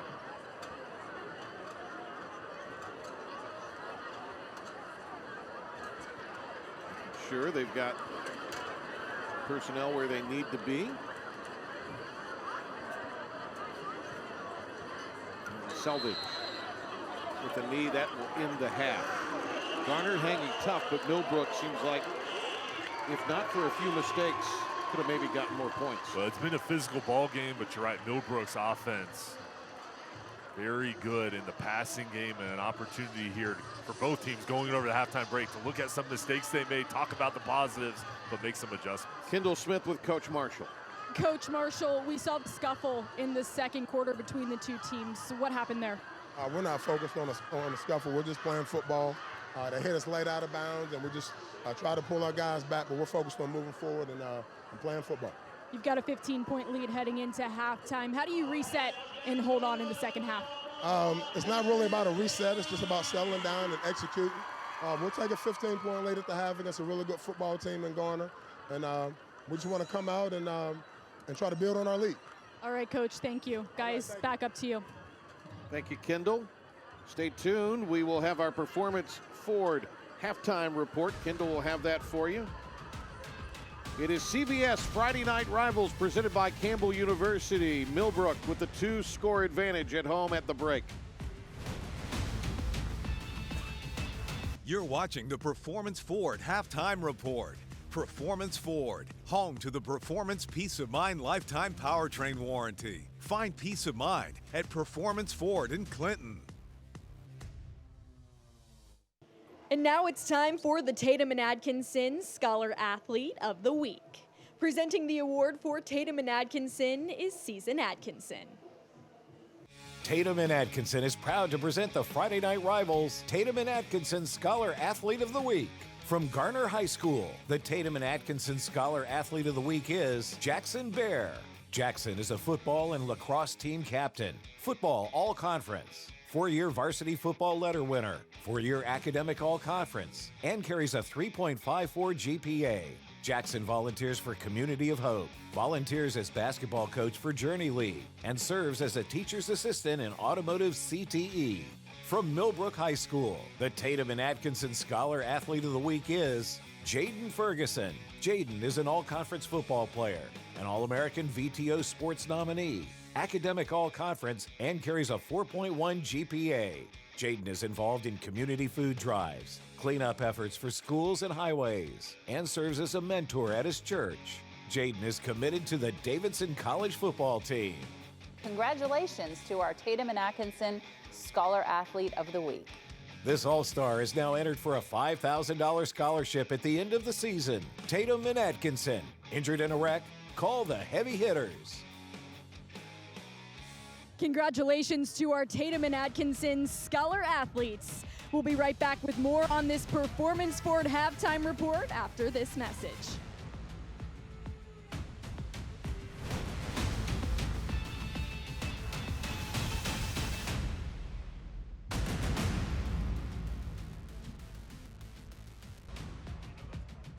Back into the Performance Ford Halftime Report here on CBS Friday Night Rivals, presented by Campbell University. Kendall Smith now joined alongside of Matt Price, the principal at Garner High School. Thank you so much, Matt, for joining us here on this show. You know, we talked a lot throughout the first half about Duron Donald and the job that he's done so far as the head football coach at Garner. I know you were an instrumental part of hiring him, so why was he the perfect guy for this job?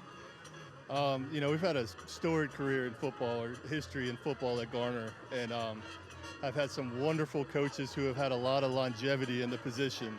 And we were looking for somebody that we knew we could have around for a while, that had a spirit, and he brought it in the interview, and he's brought it every day since.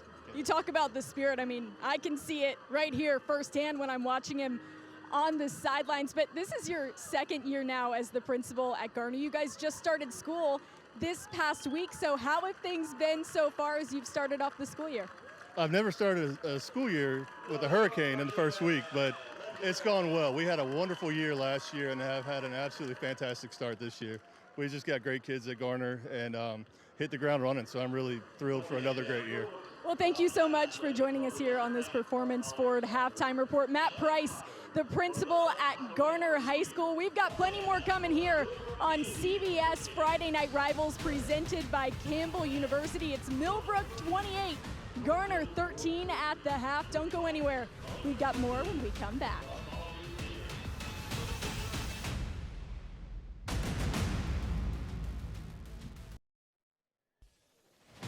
Well, hello and welcome back in, everybody, to the Performance Ford Halftime Report here on CBS Friday Night Rivals, presented by Campbell University. I'm now joined alongside of Brian Saunders, the principal at Millbrook High School. This atmosphere, incredible. Your student section shows out, don't they? They really did. I mean, we've got an overflow section. I don't know if you noticed, Lit, couldn't even fit in the regular student section and had to go over to the other side. It's probably freshmen. I mean, first week of school, they've got to be hyped up. What was your favorite part about the first week, Brian? We had a great week. You know, what I love is we're fully staffed, and that has a lot to do with the Millbrook reputation as an IB World school, and just, you know, folks want to be here. They want to be at Millbrook. So being fully staffed is really important to us. Well, Brian, we appreciate your time here on this Performance Forward halftime report. We've got highlights from last week's action, so go ahead and take a look.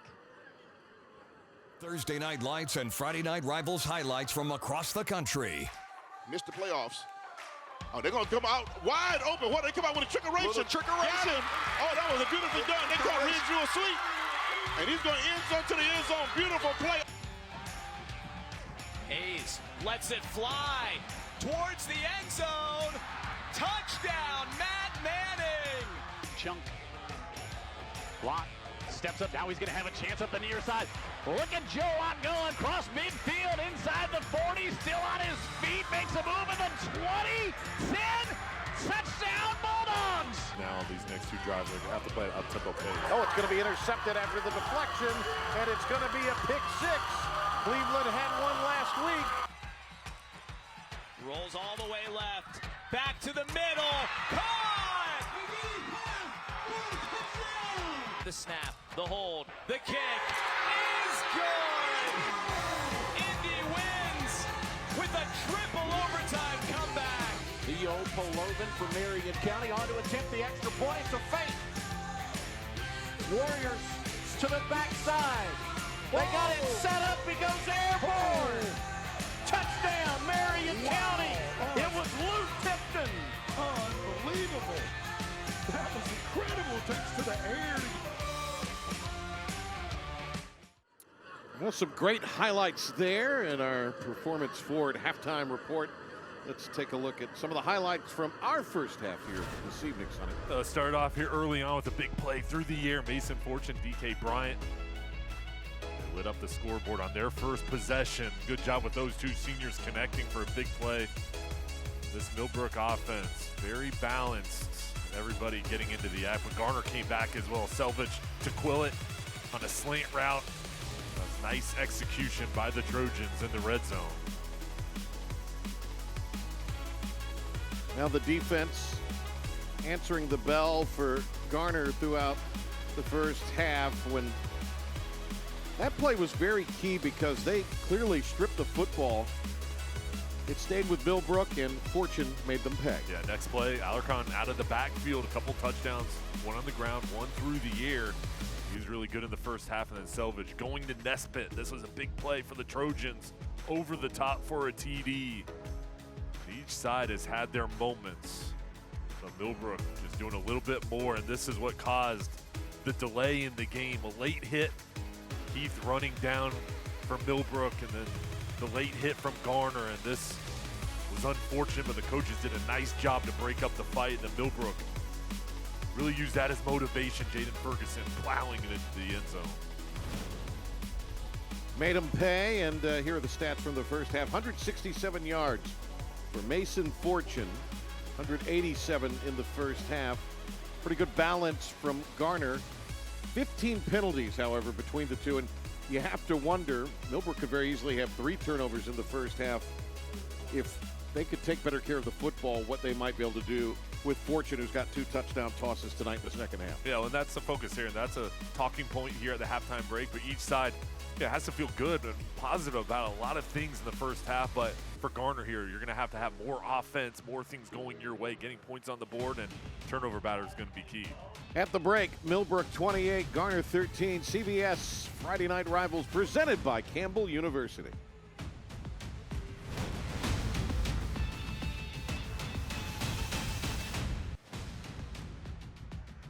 Garner and Millbrook. Wildcats at home leading the Trojans by a pair of scores. For the perspective of things from Garner, let's go to Kendall Smith. Well, I had the chance to talk with Deron Donald at the half, and I asked him what happened during that scuffle in the second quarter. He said one of our guys just had a late hit, and our guys decided to get involved. They have to be smarter. I also asked him what it's going to take to get back into this one. He said we have to settle down. He was talking about having some younger guys on this team, as we've discussed throughout the broadcast. He said a lot of them haven't played many varsity games. They're not used to an atmosphere like this here at Millbrook. So we've just got to settle down to get back in it, guys. Kendall, thank you. Sonny, some analysis from the first half from you and what you expect here in the second. Well, I think each team, you can see the veterans really stepping up, and for Millbrook, the wide receivers, Mason Fortune really doing a good job. I've been impressed with Alarcon in the running game and the passing game. And then their defense, they're fast, they're athletic, and over for Garner, a lot of young players, and Ron Donald said it, this is their first time in a big-time atmosphere. But I like what we've seen out of them. But this is a tough environment on the road. It's going to be a difficult second half. They're going to have to continue to get more turnovers and be efficient on the offensive end. Alarcon with a couple of touchdowns tonight. Time for the kickoff here to start half number 2. Air Experts Heating and Cooling kickoff. Air Experts Heating and Cooling. Schedule your $59 tune-up today at yourairexperts.com.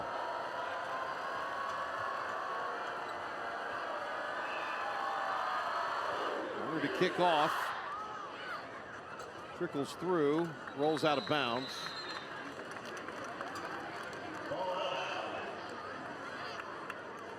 Kay Bryant, who had 4 returns last year for a touchdown on kick return. Kicking towards him, but also I think trying to place it down there sort of in between no man's land. And they're going to make Garner kick again as Millbrook. Found out what that punt replay was all about. Apparently it was an inadvertent whistle.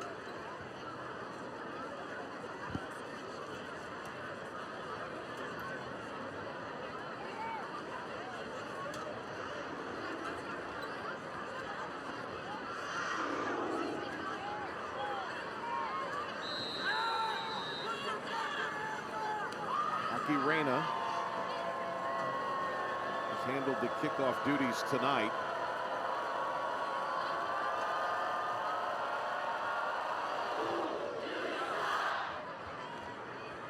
It's down to 1 of the up men at the 30, and then a running return of 12, I think at 11 yards to the 41. Zaire Hines with the return. They are going to spot it at the 42, so it is a 12-yard return. A couple touchdown passes from Mason Fortune in the first half. You said it, that calm presence in the pocket for the senior. 9 of 14 for 167 yards. He also had an interception. He could have been picked off another time.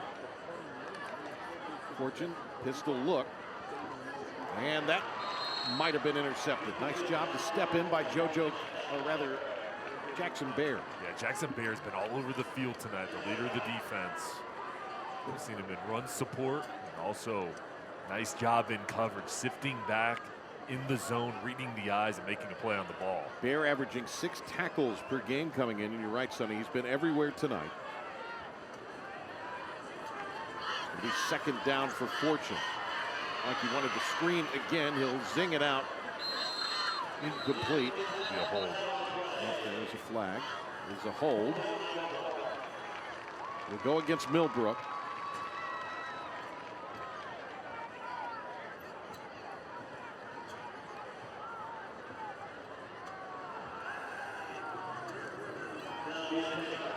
So that'll back him up 10. When you talk about Mason Fortune, criminally under-recruited.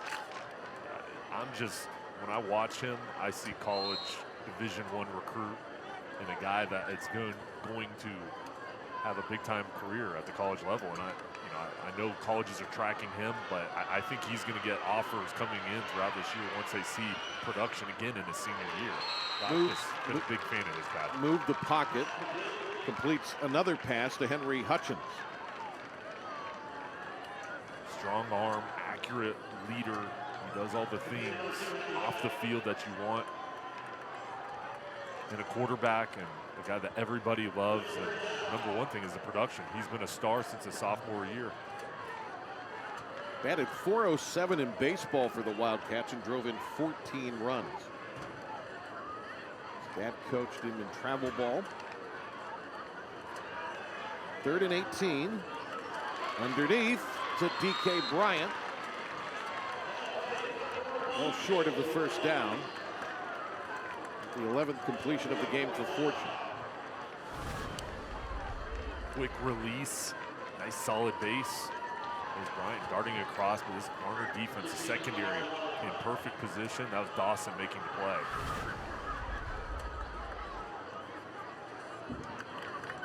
Well, the second time tonight that the Wildcats have punted. Cowan Myers.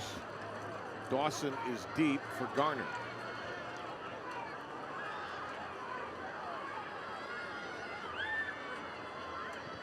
Myers gets it away. Good ball. Comes down, though. It'll take a favorable Millbrook bounce and be down at the 15. 37 yards. Will return. And let's see what Garner can do here. The Trojans, Sonny. You stick with the ground game, at least initially, on every drive? I think you have to. I mean, still have a full half, and that's the strength of your team, is being physical up front, running the football, and then mixing in the play-action pass. I think you need to be balanced here throughout the second half, no matter what the score is. Still only a 2-possession game.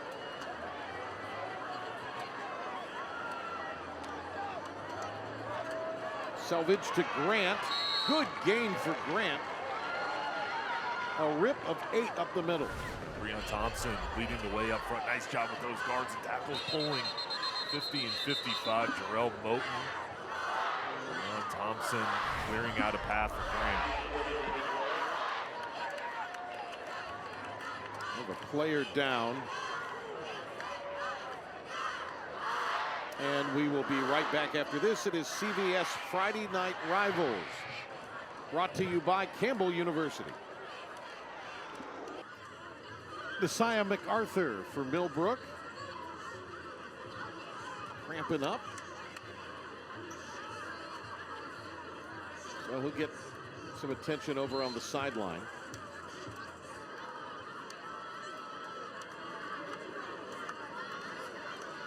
FNR at Millbrook tonight. Garner and Millbrook.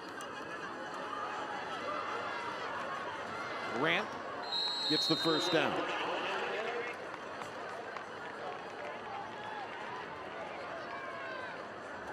And that is a Performance Ford first down. Performance Peace of Mind, lifetime powertrain warranty. Find peace of mind at Performance Ford in Clinton. And Grant's one of those players playing both ways. Over on the defensive end, teaming up with Jackson Bear in the linebacking unit. Not coming off the field, playing running back on the offensive side. Selvage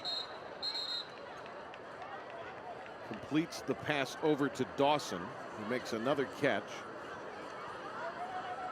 And that's going to be a pickup of about 4, maybe 3-4 yards. Second and long, but again, positive yardage on the first down. And I think we might need to see a little more out of that from Garner if they're going to mount some sort of comeback here. Well, and the penalties have affected both teams. If you can play in front of the chains, that's where you're going to give yourself the best chance on the offensive end. Oh, here is Grant bouncing it out. Grant to midfield. Grant slung down in Millbrook territory as he has a huge gain. Takes it from the 31 all the way ahead to the 41-yard line. And this was the counter. A nice job with the little head fake, looking like you're going to the left. Grant brings it over to the right. Again, following his tackle, Breon Thompson pulling. And then with the cutback, physical finish here, getting 5 extra yards. 28 on the carry.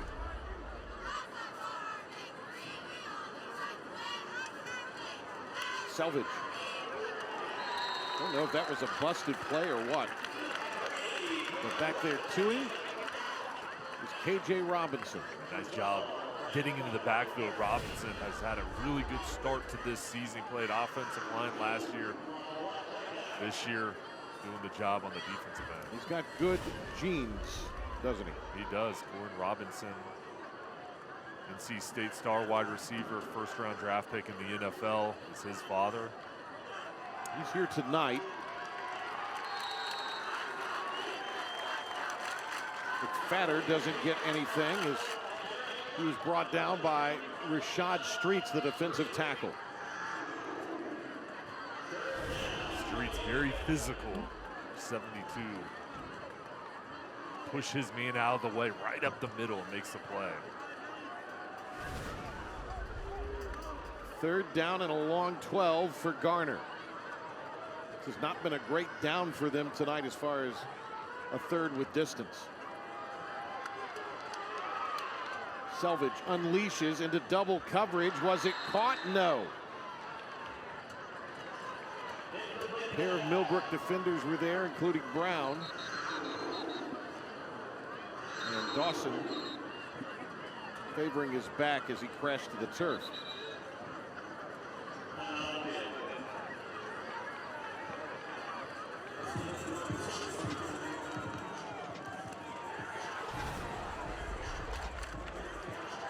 Defensive line getting pressure. There's Ferguson in the double coverage here in the secondary. Nice job by the Wildcats. Just a tough way to fall by Dawson there on his side trying to make a play. He took quite a tumble, didn't he? A real positive to see Dawson up and on his feet. Yeah, great to see. He's been so good tonight. He's still battling that pain. It's a tough way to fall. You can't protect yourself. Hopefully he'll be okay. Well, in case you're just joining us, Millbrook with a 15-point edge. They led by that many at the half on CVS Friday Night Rivals presented by Campbell University. We had a bit of a scuffle on a late hit out of bounds. 4 Garner players ejected, 1 for Millbrook. In the first half that lasted an hour and 40 minutes. 15 penalties in the first half between the two sides. Selvage to punt. High snap, no pressure. That's a good punt. Nobody back to return, and it's going to roll and be down inside the 10-yard line. Really nice punt from Selvage there of 33 yards. So here come the Wildcats, led by Mason Fortune. Let's go now to Kendall Smith with an update on Dawson. Just went over there, guys, to check on Isaiah Dawson. It looks like he just kind of landed awkwardly and twisted a bit, but I was talking with Garner's principal, Matt Price, and he said he's one of the toughest guys I know. I surely wouldn't fight him. Price said there's only a handful of guys at his school that he'd be scared of, and Isaiah is one of them because he's just so tough, and we saw him there get up and run off almost like nothing happened, guys. Nice move there by DK Bryant with some nifty footwork after the catch. Bryant is so good with the ball in his hands. Hard to bring down. Fortune gets it out quickly, and here's the blocking on the outside. Good job by Millbrook being physical on the perimeter, then trying to make 3 Garner Trojan defenders miss. A couple extra yards to make it 2nd and short. Bryant just had 11 receptions all of last year. Really a handful of them tonight. He came in with 7 catches in their week 1 game. Millbrook was off last week.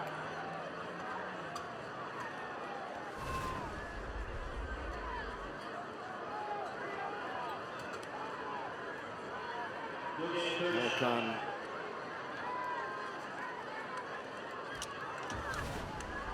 Butler breaking through for the play. Yep. Malcon lines up behind Fortune. He motions him over, swings the pass, breaks a tackle, and is brought down at the 15. Going to lose a couple of yards, and it'll be 4th down as the Wildcats are going in the wrong direction. Fortune there waving off the punt unit. He actually wanted to stay out there because of what kind of competitor he is. He's completed 4 out of 5 passes this half unofficially.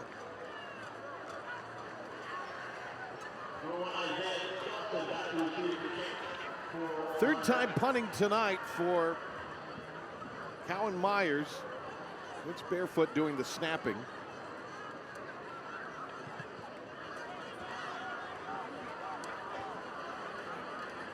That's going to roll, and it will be downed by Dawson at the 36-yard line. Wow.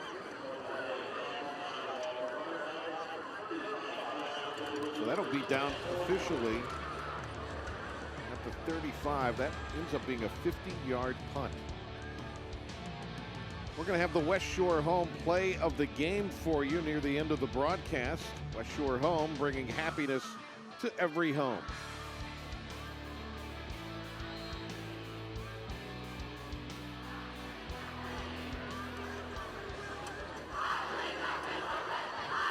Third quarter has not really gotten out of neutral, has it? It has not. It hasn't been a flow for either offense. See what Garner can piece together here. Best starting field position of the half. Grant broke a tackle, but then gets snowed under. Streets was the principal tackler again. Streets jumps in here. There's Ferguson as well, and Christopher Newcomb, number 7. All three of those creating havoc. Streets was one who missed him, but stuck with the play. Yeah, I love that hustle. It's continuing to be relentless. Ferguson shaken up.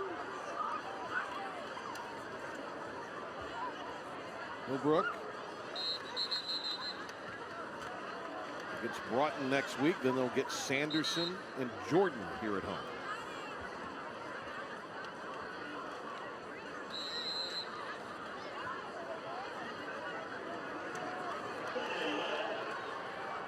Coach Duron Donald came over from Triple S after a major turnaround of that program, a program that had only won 11% of their games in the dozen years prior to his arrival in Smithfield.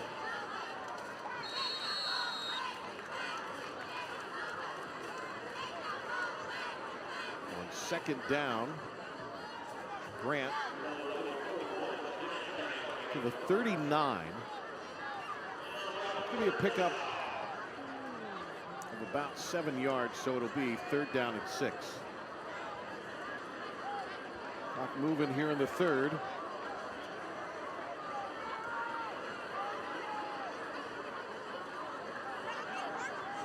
Millbrook showing pressure. Selvage after the play action, and he had the receiver out in the flats, but it was incomplete. It's a tough break for Moore.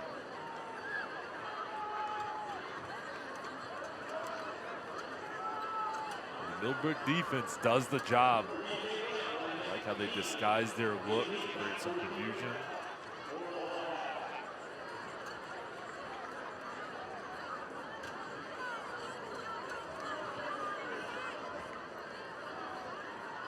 Selvage another punt. Their last handful of possessions have been situations that have ended in a punt. He'll be chased down to the 34-yard line.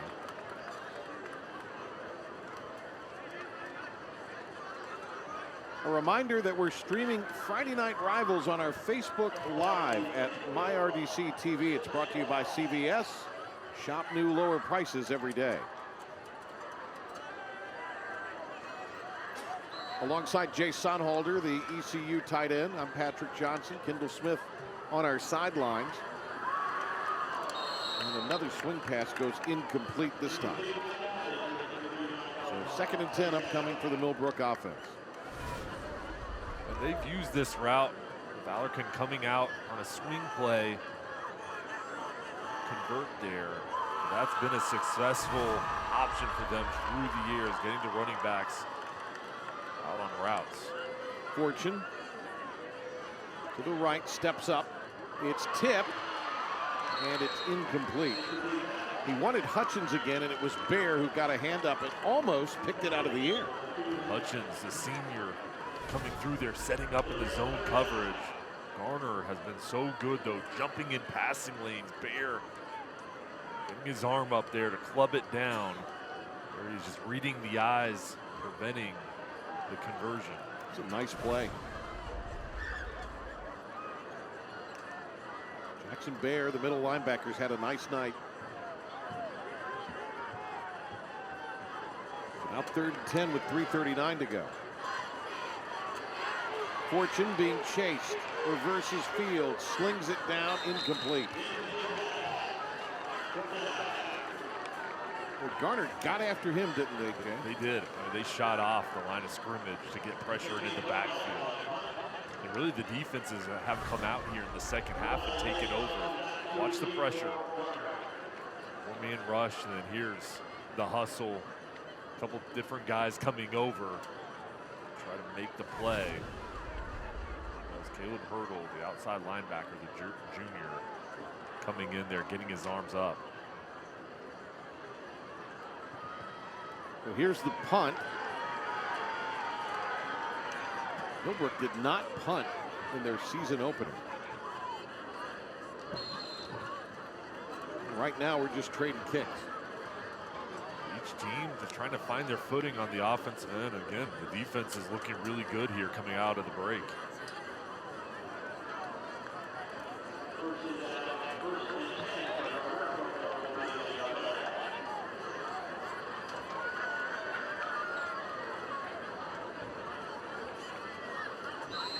Trojans at 1-1, Millbrook at 1-0.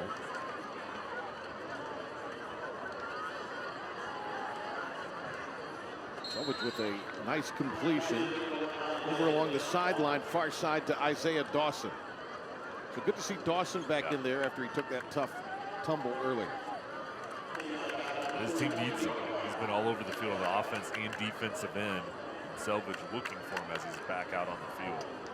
Pick up of 3.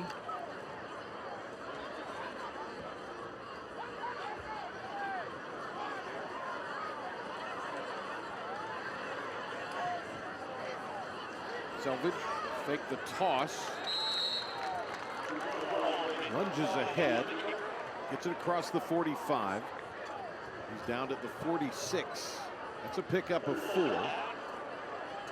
But for the first time, it seems like in a long time, or at least this half for sure, a 3rd and short for the Trojans. Yeah, this is really where they had success in the first half. That was Colin De Silva, Christopher Newcomb on to make the play, stop the first down.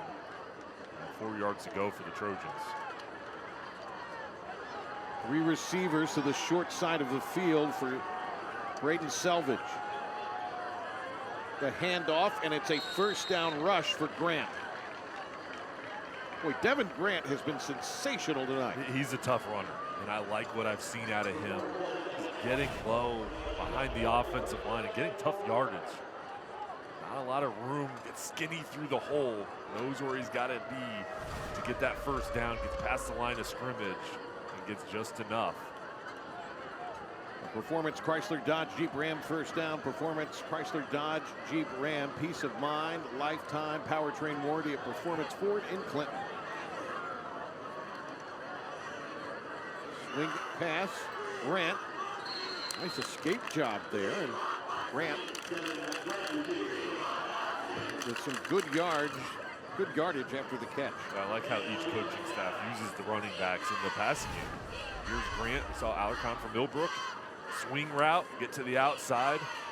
Let these backs go to work. Coming back near side, Dawson. 1st down run, 30, 25, down the sideline, inside the 10. And it'll be a 1st and goal for the Trojans. He's exciting to watch. What he can do with the ball is special. Quick screen, nice blocks on the outside. Get in a man's way and then let Dawson go to work down the sideline with his elite speed. He took it down to the 8, and they're inside the OfferPad red zone. OfferPad, your all-in-one way to buy, sell, and mortgage a home. Grant, little shimmy. Takes it to the 4.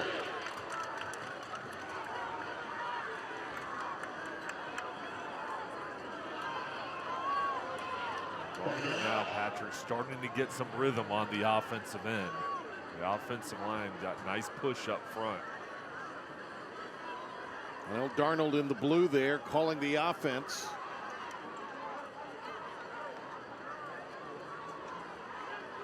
Trojans head coach in his 1st season at the helm of Garner. Grant into the end zone. He has a touchdown. Give him 6. NC assist touchdown for Devin Grant and the Trojans. NC assist. We make affording college simple. Grant sets this up beautifully. Looks like he's going to the outside, brings 2 defenders outside of the tackle, and then darts back inside of his left tackle into the end zone. What a play. They're going to go for 2 to get it to 7. You like this call? I do. I like the aggressive mindset by both coaches. We've seen each side go for 2.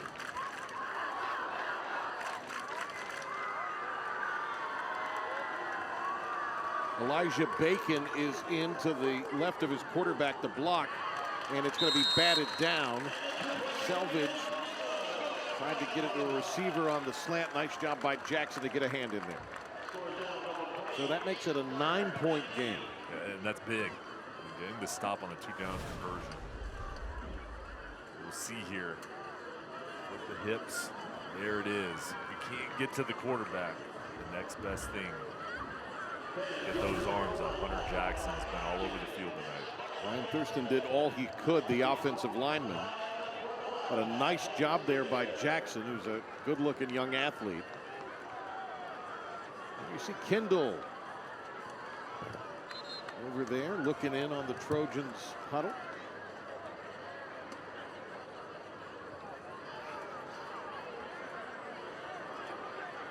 Both of you two will be in Charlotte tomorrow. She'll be there for game day, and then South Carolina, North Carolina for Bank of America. You get the Fighting Pogies tomorrow. Do. It'll be a fun one. 49ers with Pogies debut. South Carolina State, huh? Yeah, 6 o'clock. You going sleeveless like Poggi does? We'll see, maybe. Check it out. Maybe I'll surprise you.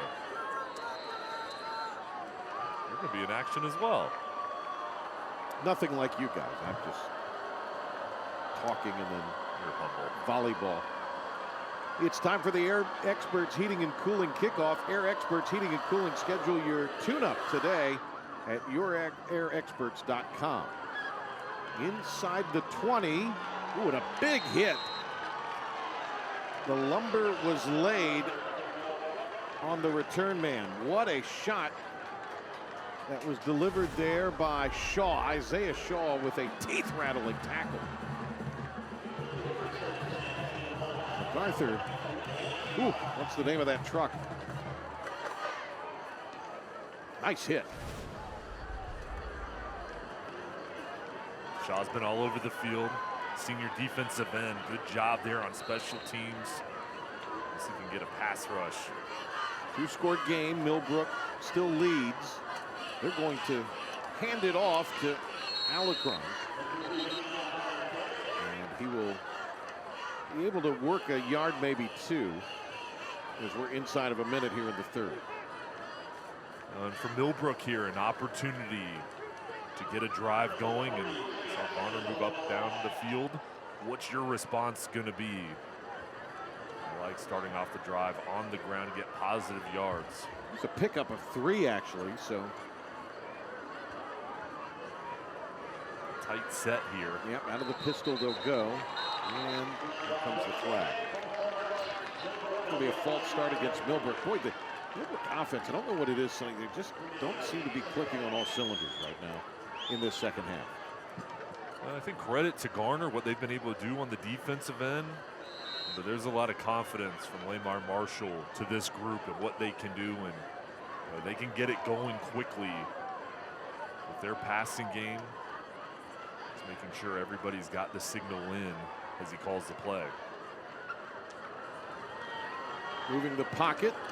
Nice reception by Hutchins at the 35. He takes it up to the 38. That's a pickup of a dozen. That'll be enough for a first down. It'll move the chains. Performance Chrysler Dodge Jeep Ram first down if it stands. Performance Chrysler Dodge Jeep Ram peace of mind. Lifetime powertrain warranty at Performance Ford in Clinton. 5 seconds to go. Timeout for an injured player. Well, Sonny, the big talk around these parts, the Atlantic Coast Conference going Pacific, voting to send an invitation to Cal, Stanford, and SMU out of the American in Dallas. It's going to be a long plane ride. Won't it? It's just amazing what college sports look like 10 years compared to today. Well, just think about 5 years ago. Yeah, I mean 2 years ago. I mean, the thing is, it's going to continue to change. I don't think this is going to be rock solid. I think there's going to be continual moves to different conferences getting blown up, other leagues adding members. It's all going to be changing in the years to come. And what's interesting is the ACC had 4 no votes. They needed 1 to agree, and that was apparently NC State here in Raleigh, which it appeared that the Wolfpack and Tar Heels were kind of solidified, but not the case now. So that kind of makes you wonder what the future of North Carolina may be, as their Board of Trustees came out strongly against expansion last night. And when I say the future, I mean where they may go when that grant of rights becomes a little more manageable. What I think, you know, as we move forward here in the months and years, there's going to be teams that are keeping their options open, and if they find an opportunity that's best for them, they're going to take it. Of course, with the Pac-12 now down to the Pac-4, you've still got Oregon State and Washington State out there scrambling to figure out what they're going to do next year. I feel bad for them. Great work by our crew tonight. They've hung in there and been hearty throughout this broadcast. Our CBS Friday Night Rivals presented by Campbell University.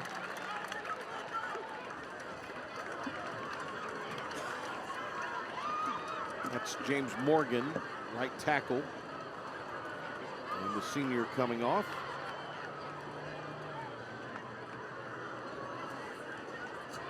Some fortune, a little dap for him.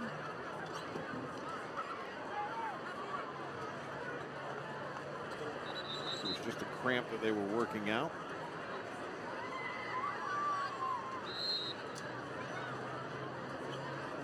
Next week, Apex Friendship, Athens Drive, 7 o'clock right here on MyRDC Sports.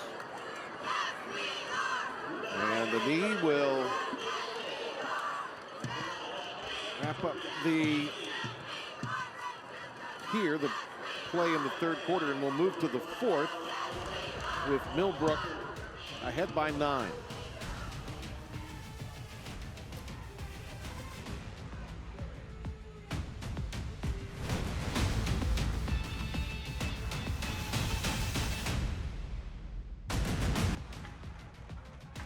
We're going to start the fourth quarter. Millbrook by 2 scores over Garner. CBS Friday Night Rivals presented by Campbell University.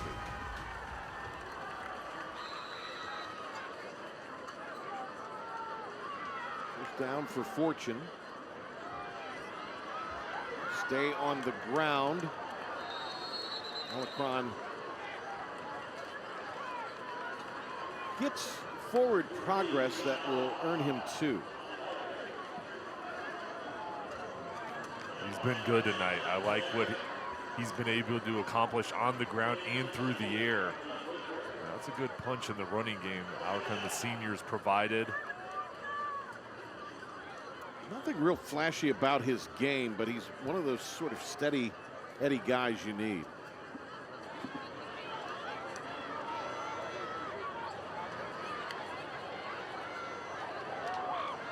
Fortune.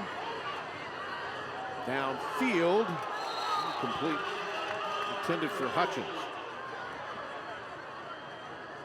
Through 3 quarters, we check out the United States Army game summary for the third quarter. The U.S. Army, be all you can be. Only 32 yards passing for Fortune in that third quarter. And we say only because he had 167, obviously, at halftime. Screen, Omicron met as soon as he accepted the football, and he lost a yard. Might be on the turf. Garner says they have it. That was Grant with a big stick. He's got a nose for the ball. Just the way he's able to read his keys, sitting in coverage. He saw screen here. He stays at home. Nowhere to go for the Wildcats. Good job getting off the field.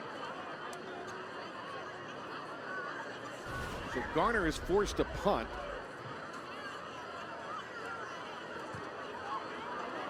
Myers gets it away.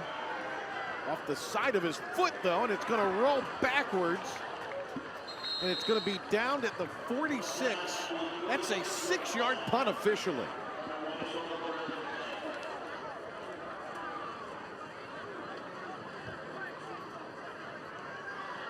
Sonny, the Trojans went tempo their last offensive possession. I would think they need to do that here. Yeah, and it worked. I think they're going to go back to it and try to hurry up and maybe take some shots in the passing game. When they got Dawson involved down the field, that's where they had their success.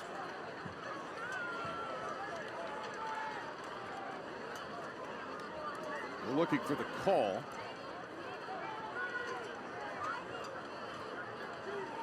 Selvage delivers it out. And there goes Dawson. First down for Isaiah Dawson. We talked about his playmaking prowess, and he moves the chains. That's going to be a 22-yard reception and run after the catch. He's amazing. He can change the game, and I love the blocking outside by the wide receivers, being physical and holding up and allowing Dawson room to operate. Performance Ford, first down, Performance Peace of Mind, lifetime powertrain warranty. Find peace of mind at Performance Ford in Clinton. This defense for Millbrook has been on the field a lot tonight, especially here in the second half.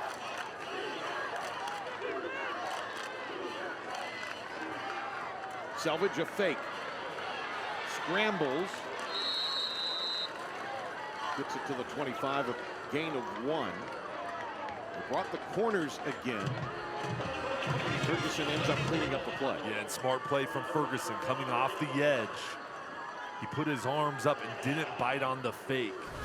He stayed at home. Watch 22 at the top of the screen. Here he is. Stays up and then goes back down to make the play. Continues to hustle.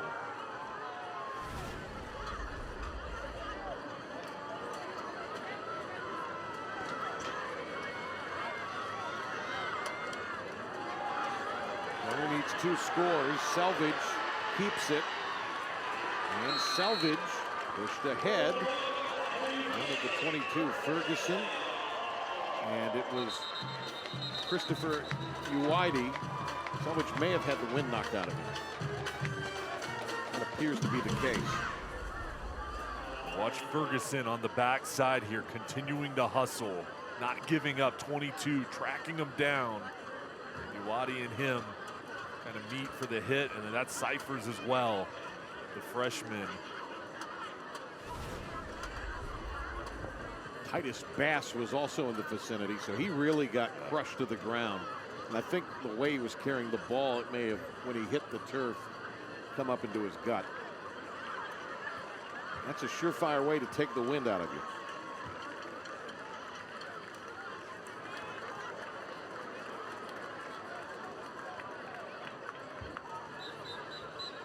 So the question now for Garner will be, do you maybe go with a Wildcat or Wild Trojan look with Grant or Dawson, or do you bring in the freshman Ormandy? They're going to go with the freshman. Here comes Christian Ormandy, a 5'10", 155-pound freshman. They really like his future. He threw for 105 yards in the win, or the victory against Middle Creek. With the freshman in, 10 of 14 last game. Had 2 touchdown passes. The left-hander wheels it out. Dawson with another nifty move, fighting for yardage. Dawson is going to be close. That was all heart by Dawson. He's fun to watch, and we talked about his speed. He has power, though, in his frame. The way he can just push through the tacklers. And here it is, staying low, that low center of gravity. The fight continue to fall forward. Got a good block from Jaden Boone out on the perimeter of the receiver.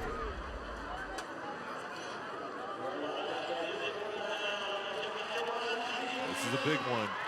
Ormandy stays out there. How about this? A freshman on 4th down and 2. Millbrook showing pressure.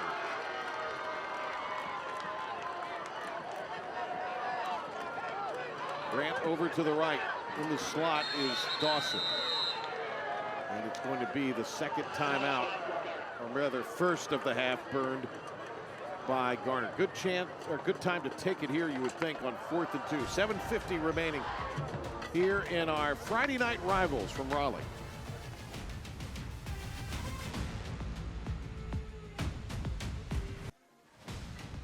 Will Millbrook stay undefeated? Will Garner win a second in a row? And who will be the winner of our F&R trophy? 4th down and 2. A game that has been close tonight and competitive.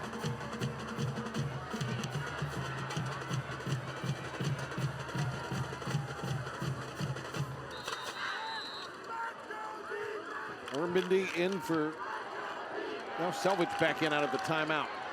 Hand off, and it is going to be Grant. First down, the chains will move, and Garner is in business. They are inside the Offer Pad red zone. Offer Pad, your all-in-one way to buy, sell, and mortgage a home. And the offensive line straining up front, holding up, and Grant just getting stronger as this game goes on. Quick snap, quick hitter to the 5. That's Grant again. And he's playing on both sides, offense and defense. Having a big workload on his shoulders. And now Hunter Jinks, the defensive coordinator, and the Millbrook Brain Trust burn a timeout.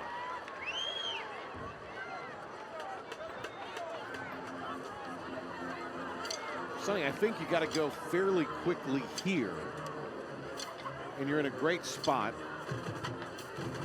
2nd and goal on the 5-yard line. I'll check that actually. 2nd and 2 from the 5. So you don't even have to get to the end zone here to get a fresh set of downs, but I think you want to punch this in if you're the Trojans sooner rather than later. Yeah, I mean, the mindset is, if I'm in the huddle for the Trojans, hey, we're keeping this ball on the ground. We're going to road grade and we're going to go score here. Whatever it takes, we need a touchdown. Let's be physical at the point of attack and let's do it quickly. Now over for the other side for Millbrook. A timeout here to kind of reset, give your guys a break, and Hunter Jinks, Lamar Marshall talking to their guys about, hey, we've got to get penetration. We need to get push up front and make sure we get into the backfield and create havoc. Let's get a stand here. Braden Selvage at the controls. Dawson runs into trouble. Good assignment football there by Millbrook defensively. Both Newcomb and Ferguson stayed home. Yeah, disciplined defense, and that's exactly why they called this timeout. To reset here, give their guys a break, and Newcomb, Ferguson, the seniors, the leaders on this unit, stepping up to make the play. Big night for Jaden Ferguson, back from injury. Inside of 7 minutes we go. They lose a yard. 3rd down and 3 for the Trojans. Running for the end zone and scoring is Grant.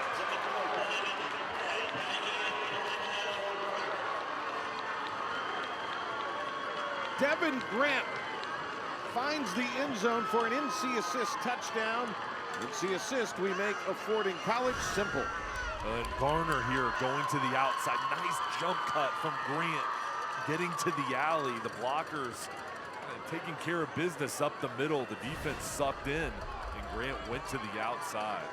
This makes that decision to go for 2 a little tougher to stomach. They didn't get it. They'll kick here will the Trojans, and it's boomed through. We have a 2-point game. 28-26 is our score with 6 minutes and 44 seconds to go in the 4th. Garner never really wavered in this second half. They could have folded the 10 a couple of times tonight, but the Trojans have really rallied in this game, and they've made it really interesting. There's a lot of nervous folks right now on this Millbrook side. A lot of joy over on the Garner side. They feel like that their program is on its way back, if not already close to being there. Yeah, how great has this game been? And this atmosphere tonight. Great crowd of each team. When you watch each side play, the thing that really stands out to me is how physical this ball game has been played and the competitiveness. These guys want it. I think we're going to have a great ending here.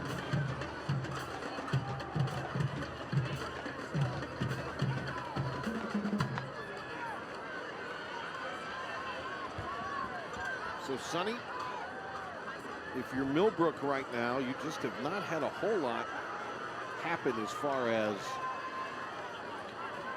offensive momentum anyway. They seemed to have it when the half ended. Don't know if it was that long halftime or what it was. Obviously some adjustments made by Garner, but it has been a really tough offensive half for Millbrook. Air Experts Heating and Cooling kickoff. Air Experts Heating and Cooling. Schedule your $59 tune-up today at yourairexperts.com. He touched the knee at the 34. So Jameer Rogers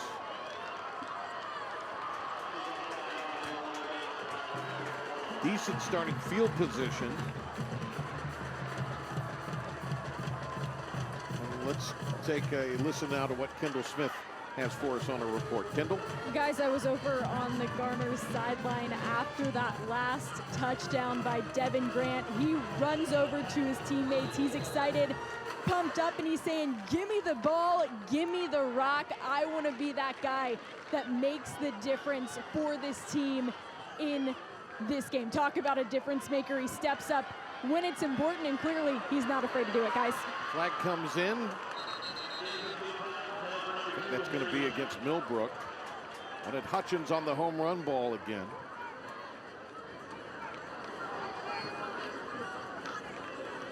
And it's going to be declined. Illegal shift. Now they're going to accept it. Back to the 29. I like the shot there, stretching out the defense and the arm strength of Fortune. You see it there going towards Hutchins. And now with the penalty of 1st and long, this offense has the belief. They've got the confidence. This is just when they've got to step up. Downfield, it's off the hands of the receiver who broke free, Bryant. DK Bryant was there. There's some pass rush from the Trojans. This is a tough ball to bring in. They're just trying to turn his body.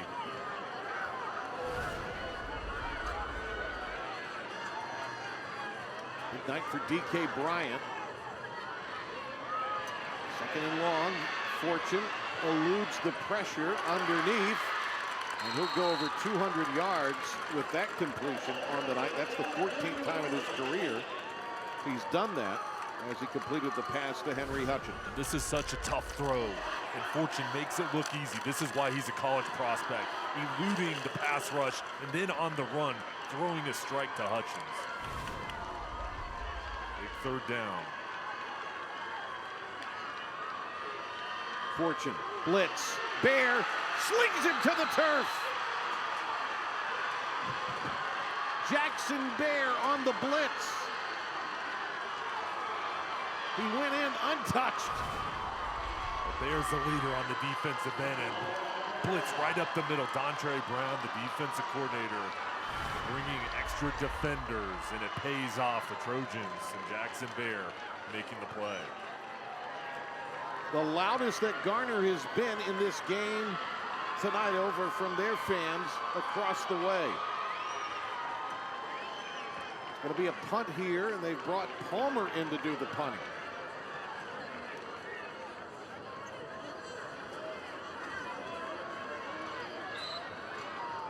It was a loss of 13 yards.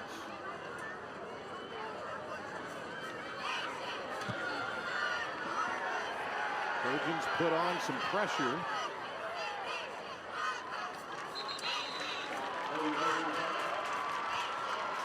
That punt, did it make it to midfield?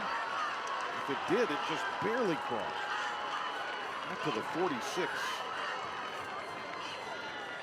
I mean, that's, again, not a great effort kicking the football. Keep in mind, Millbrook did not have to punt in their opener in an off week last week. They've had a couple of really tough punts here. And here comes Garner, down 2 points with 4:52 to go. Grant, big hole. Grant running downhill, 30, sidesteps a man. Grant will take it to the 25. Sonny, I was about to ask you about 4-minute offense, but Grant says to heck with that. He's taking over. He wants it. The offensive line, look at the push up front, double teams clearing a path. And then Grant, I mean, this guy is so well conditioned and has that motivation, calling for the ball. Performance Ford first down for the Trojans.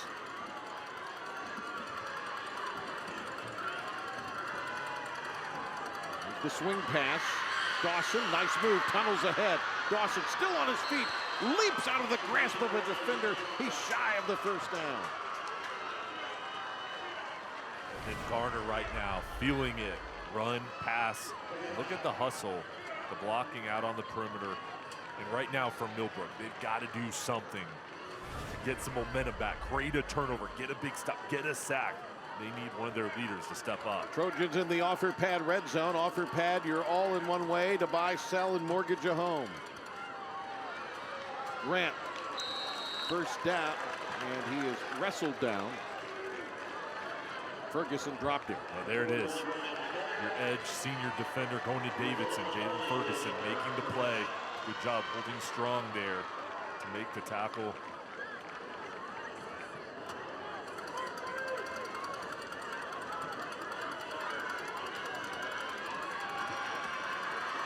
It looks like they're just going to take their time now. Dawson again. Splits defenders. Dragged down at the 8.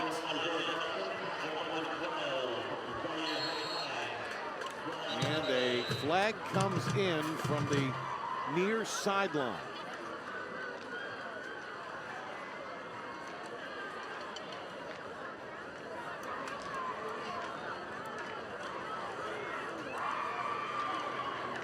Unsportsmanlike against the Wildcats. What a dreadful time to have that kind of penalty.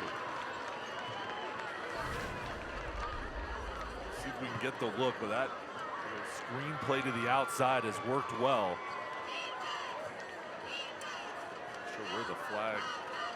They get it on Newcomb for standing there?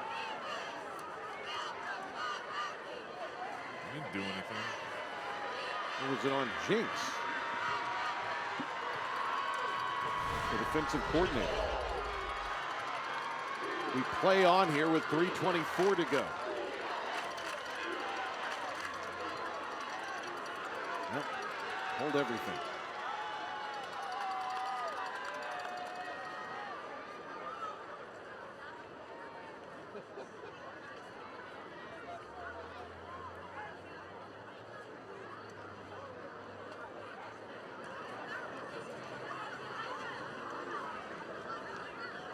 Sportsmanlike against Millbrook. First and goal, 4-yard line. This offensive line tonight for Garner, saying not the biggest group, but they've been very effective. They create a hole here, and taking advantage is Grant, his second touchdown of the half. And the Trojans have stormed back to take the lead. NC assist touchdown. We make a Fordham College simple. Look at the push up front, the offensive line getting stronger here in the fourth quarter. And Grant, what a game he's had. The production, you can tell how much it means to him. And over on that sideline, down 15 at the half. And what a comeback they've been able to manufacture. The game for Devin Grant tonight. He's been outstanding. Kick is good. 33-28 our score in Raleigh as Millbrook led by 15, and they're now down 5 to the Trojans. Here on the road, CBS Friday Night Rivals, sponsored by Campbell University, resumes after this.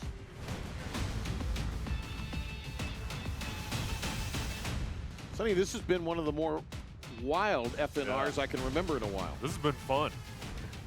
What a game. Fourth quarter has been something. It was a slog in the third. The box here at Millbrook. Guys up top doing a great job tonight on camera. Holiday weekend. Beautiful day today. I mean, 79 degrees at kickoff. A little fall-like chill in the air right now. It's perfect. I'm surprised you haven't gone to the heavy coat. What's about the jacket you're wearing? I'm a little chilly, I'm not going to lie. Air Experts kickoff. Heating and cooling. Schedule your $59 tune-up today at yourairexperts.com. The squib kick going to be picked up by Rogers. Turns the corner.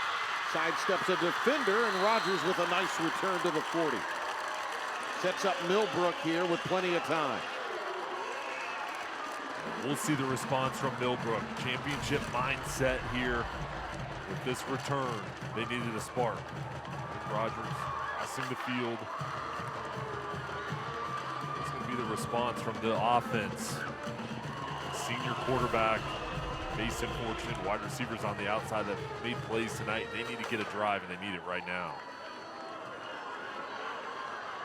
14 out of 25 is Fortune unofficially tonight. Over 200 yards. Pocket collapsing around him. He's going to be sacked again.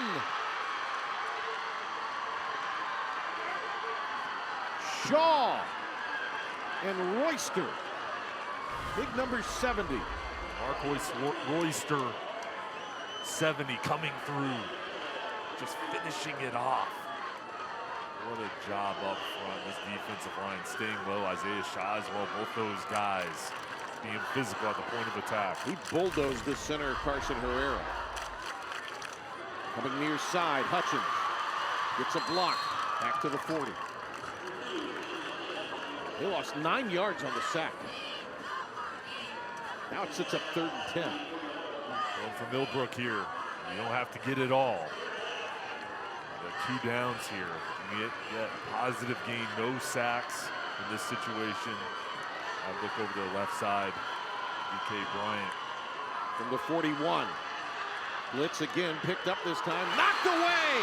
They wanted to work it to Rogers, and flying in and knocking it away for Garner was number 36, Sanders. Traquan Sanders sitting in coverage, reading the pass and then jumping on it. Putting his foot in the ground, and breaking it up. A huge play to set up a 4th down. 2:21 remaining. Look at Sanders there, the junior. Mason Fortune. Over the middle, incomplete.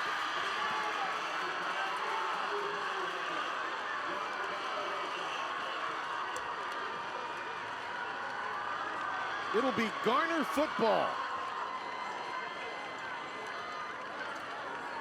Boy, the momentum in this thing has just shifted remarkably here in the 4th. And here's the defensive pressure up front. The blitz coming. Dontre Brown, the defensive coordinator, disguising it. Then the pass a little bit high in this defense. Getting off the field now for Millbrook. Still potentially going to have an opportunity. Your defense has to get a stop and get the ball back. Trojans here in the driver's seat. Garner with excellent position to start, and Grant right now running like a man possessed. He is downhill on every tote. And this offense has a rhythm to it for Millbrook. Said on the last possession, you need somebody to step up. You've got to claw for the ball, try to rip it. The biggest thing is, though, you've got to get a stop to make sure Garner does not pick up a 1st down.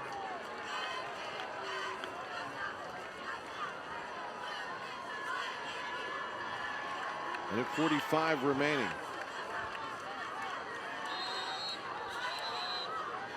There's a flag.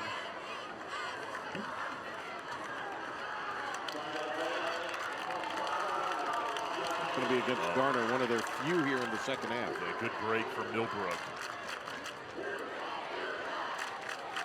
Make it now 2nd and long. Also stops the clock, Sonny.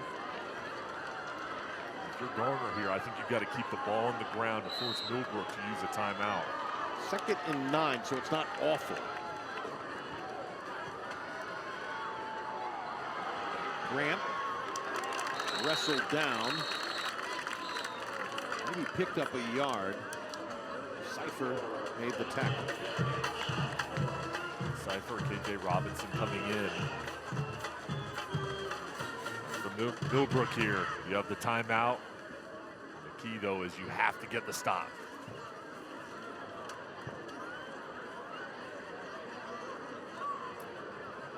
Play of the game time for West Shore Home. West Shore Home bringing happiness to every home. Multiple plays for Devin Grant. Yeah, he's had a lot to pick from tonight. He's going to like his highlight reel. Running up the middle, going to the outside, inside the red zone. He's done it all. I like the way he's finished off his runs, especially inside the 5-yard line. The coaching staff has called his number. He's come through, but he's done it all on both sides, offense, defense, just the way he's really given momentum to his team. I've been impressed with. That's the West Shore Home plays of the game for Grant, and the score to put the Trojans ahead. Kendall Smith quickly on what seems like a bit of a downside for Millbrook right now, Kendall. Yeah, it's all Garner right now, guys. They've got about a fourth of the crowd that Millbrook has here, but they are all in, and it's awesome. Now, did Dawson drop that? Did they say that was incomplete? Yeah, incomplete. Dawson slow to get up. And a good job by Millbrook here, and now you save that timeout. This ball, let's see, a little bit low. It does hit the ground. There it is. Good call. It's a tough break, though, for the Trojans.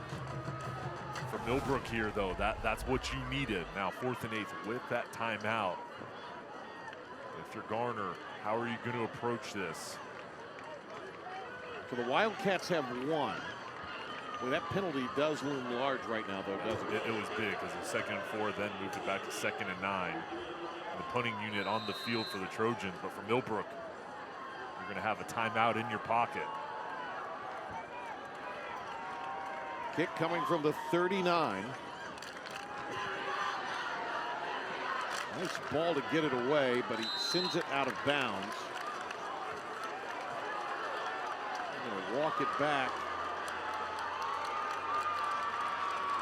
to the 19-yard line. So a 20-yard punt. If you put it in the end zone, it's essentially the same thing. So here comes Mason Fortune, one timeout with 1:21 remaining. Can he lead them down the field? 2 touchdowns tonight, but none in the second half. In fact, Millbrook's got very little going in the second half. Hutchins catches it! First down in Trojan territory. Performance Ford, first down. That's what Millbrook needed, a spark. Perfect throw from Fortune. Look at that placement right in the lap of Hutchins. Sprinting down the sideline, those two seniors connected for a big play. Performance, peace of mind, lifetime powertrain warranty. Find peace of mind at Performance Ford in Clinton. Another completion. Hutchins again spins down the sideline. And he takes it as they move the chains.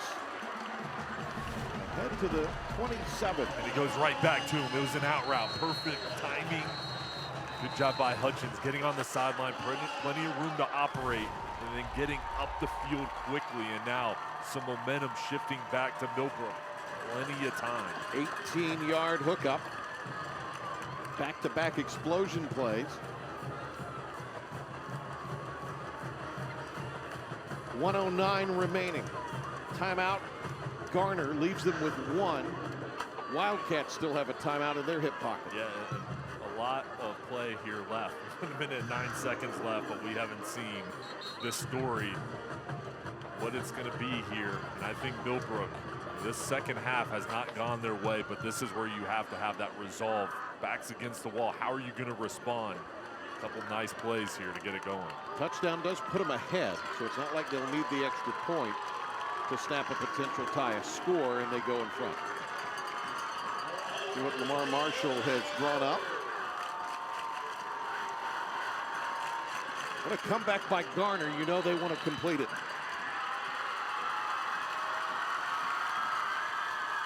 Hard count by Fortune.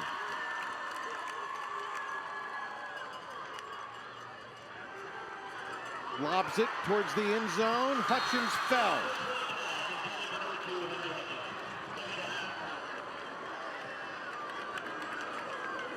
3 plays in a row. They've looked towards him. Fortune finding the one-on-one coverage. McFadder on defense.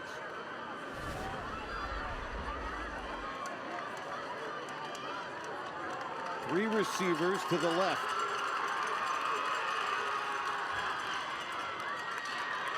Big catch by the running back who gets bumped out by Bear at the 21. Alacron pushed out of bounds, stops the clock with 50. A physical hit here, these two colliding. Good job holding on to the ball. 3rd and 4, clock rolling.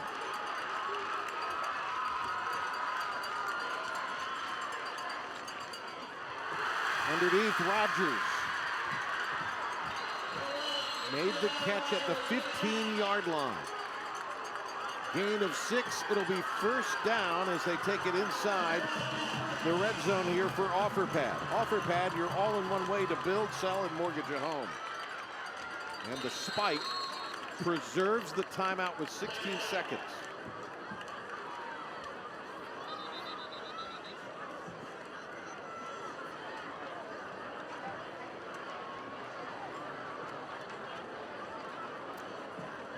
So that's going to be 2nd down.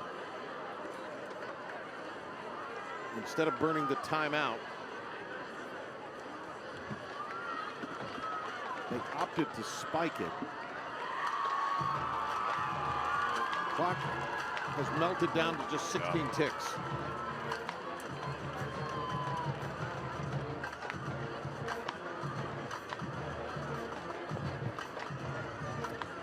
Seems like the Millbrook coaching staff is asking for more time. They didn't think it was stopped after the 1st down.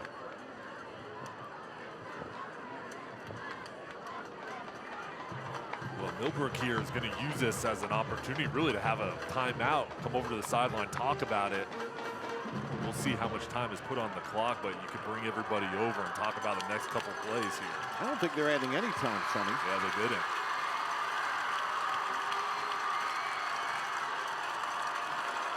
Now, wait a second.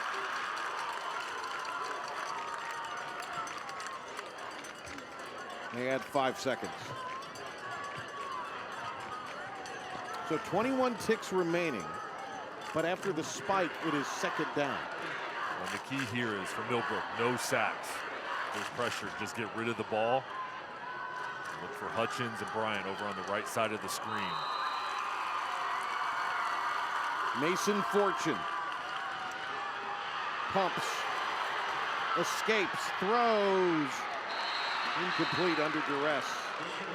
Stops the clock with 14 seconds, and it'll be 3rd down. What a play for Fortune just to get rid of that ball. Otherwise, he would have gotten sacked, and you'd have to use the timeout. Look at him here, scanning the field, looking, feeling the pressure, trying to get away, and then just gets rid of it in time to hold on to that timeout. Isaiah Shaw was the defender who was in his face, trying to bring him down. Fortune heaves it. It is going to be incomplete. Oh, here comes the late flag with 7 seconds remaining. The official it was in front of didn't call it.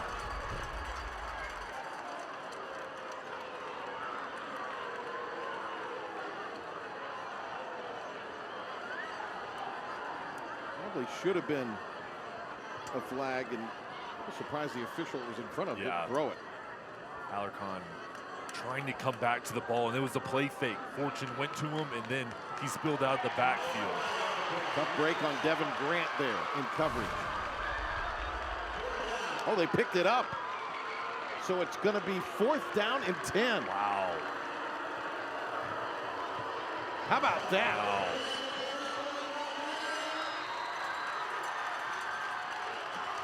So the final opportunity possibly here for Fortune. Steps up, throws, incomplete! Knocked away. Defended by Cam Reyes. Knocked away from Bryant. And with 2 seconds left, the Trojans are going to win.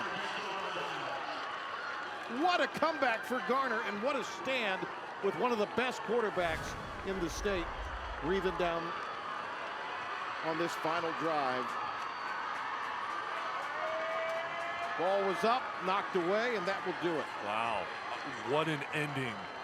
Just unbelievable on both sides. With the flag being thrown, then it's picked up. Millbrook coming back on the drive, looked like they were going to get in the end zone. And then Garner holding on, and then again that flag getting picked up. What a comeback in the second half from Garner. What a game. Trojans could very easily be 3-0 after this one. It'll be back-to-back wins, though. And this could be, early in the season, the type of game that maybe propels you to a big season.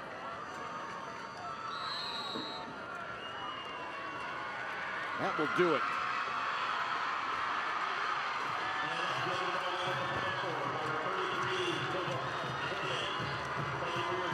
Garner, 33, Millbrook, 28.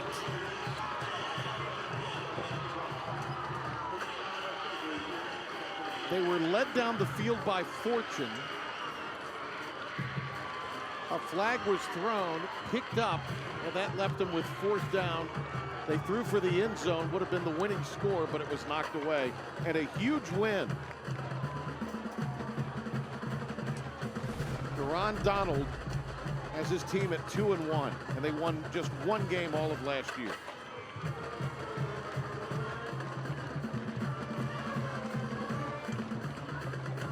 So that was ruled incomplete. A late flag came in, it was picked up. And Garner, we'll hear from the victorious Trojans when we come back. What a game on CBS Friday Night Rivals presented by Campbell University.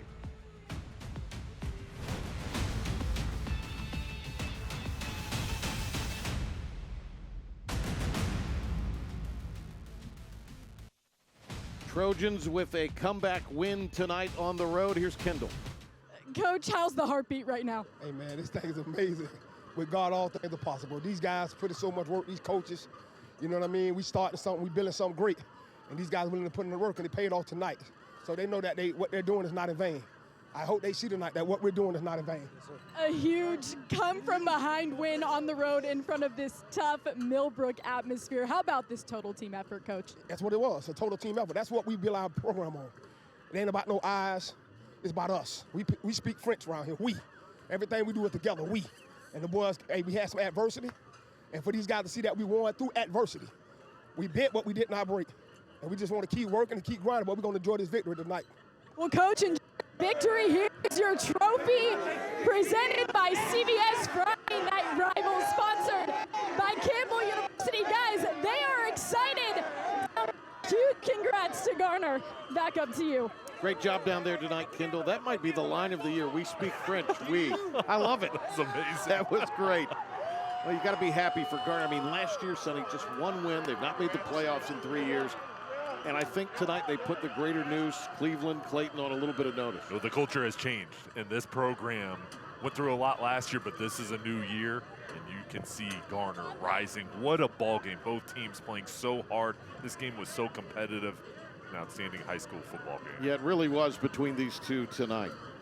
Well, all of us would like to take a moment to thank the wonderful folks at CVS, Campbell University, and Tatum and Atkinson, who make these games possible for viewers at home. We'd also like to thank our other great supporters for their contributions to our Friday Night Rivals telecast: Performance Ford and Performance Chrysler, Dodge, Jeep, and Ram, United States Marine Corps, Air Experts Heating and Cooling, the United States Army, NC Assist, the United States Navy, OfferPad, and the United States Air Force Reserves. And we especially would like to thank tonight's participating high schools and their administrators for their support: Garner Magnet High School and our host, the Millbrook Wildcats.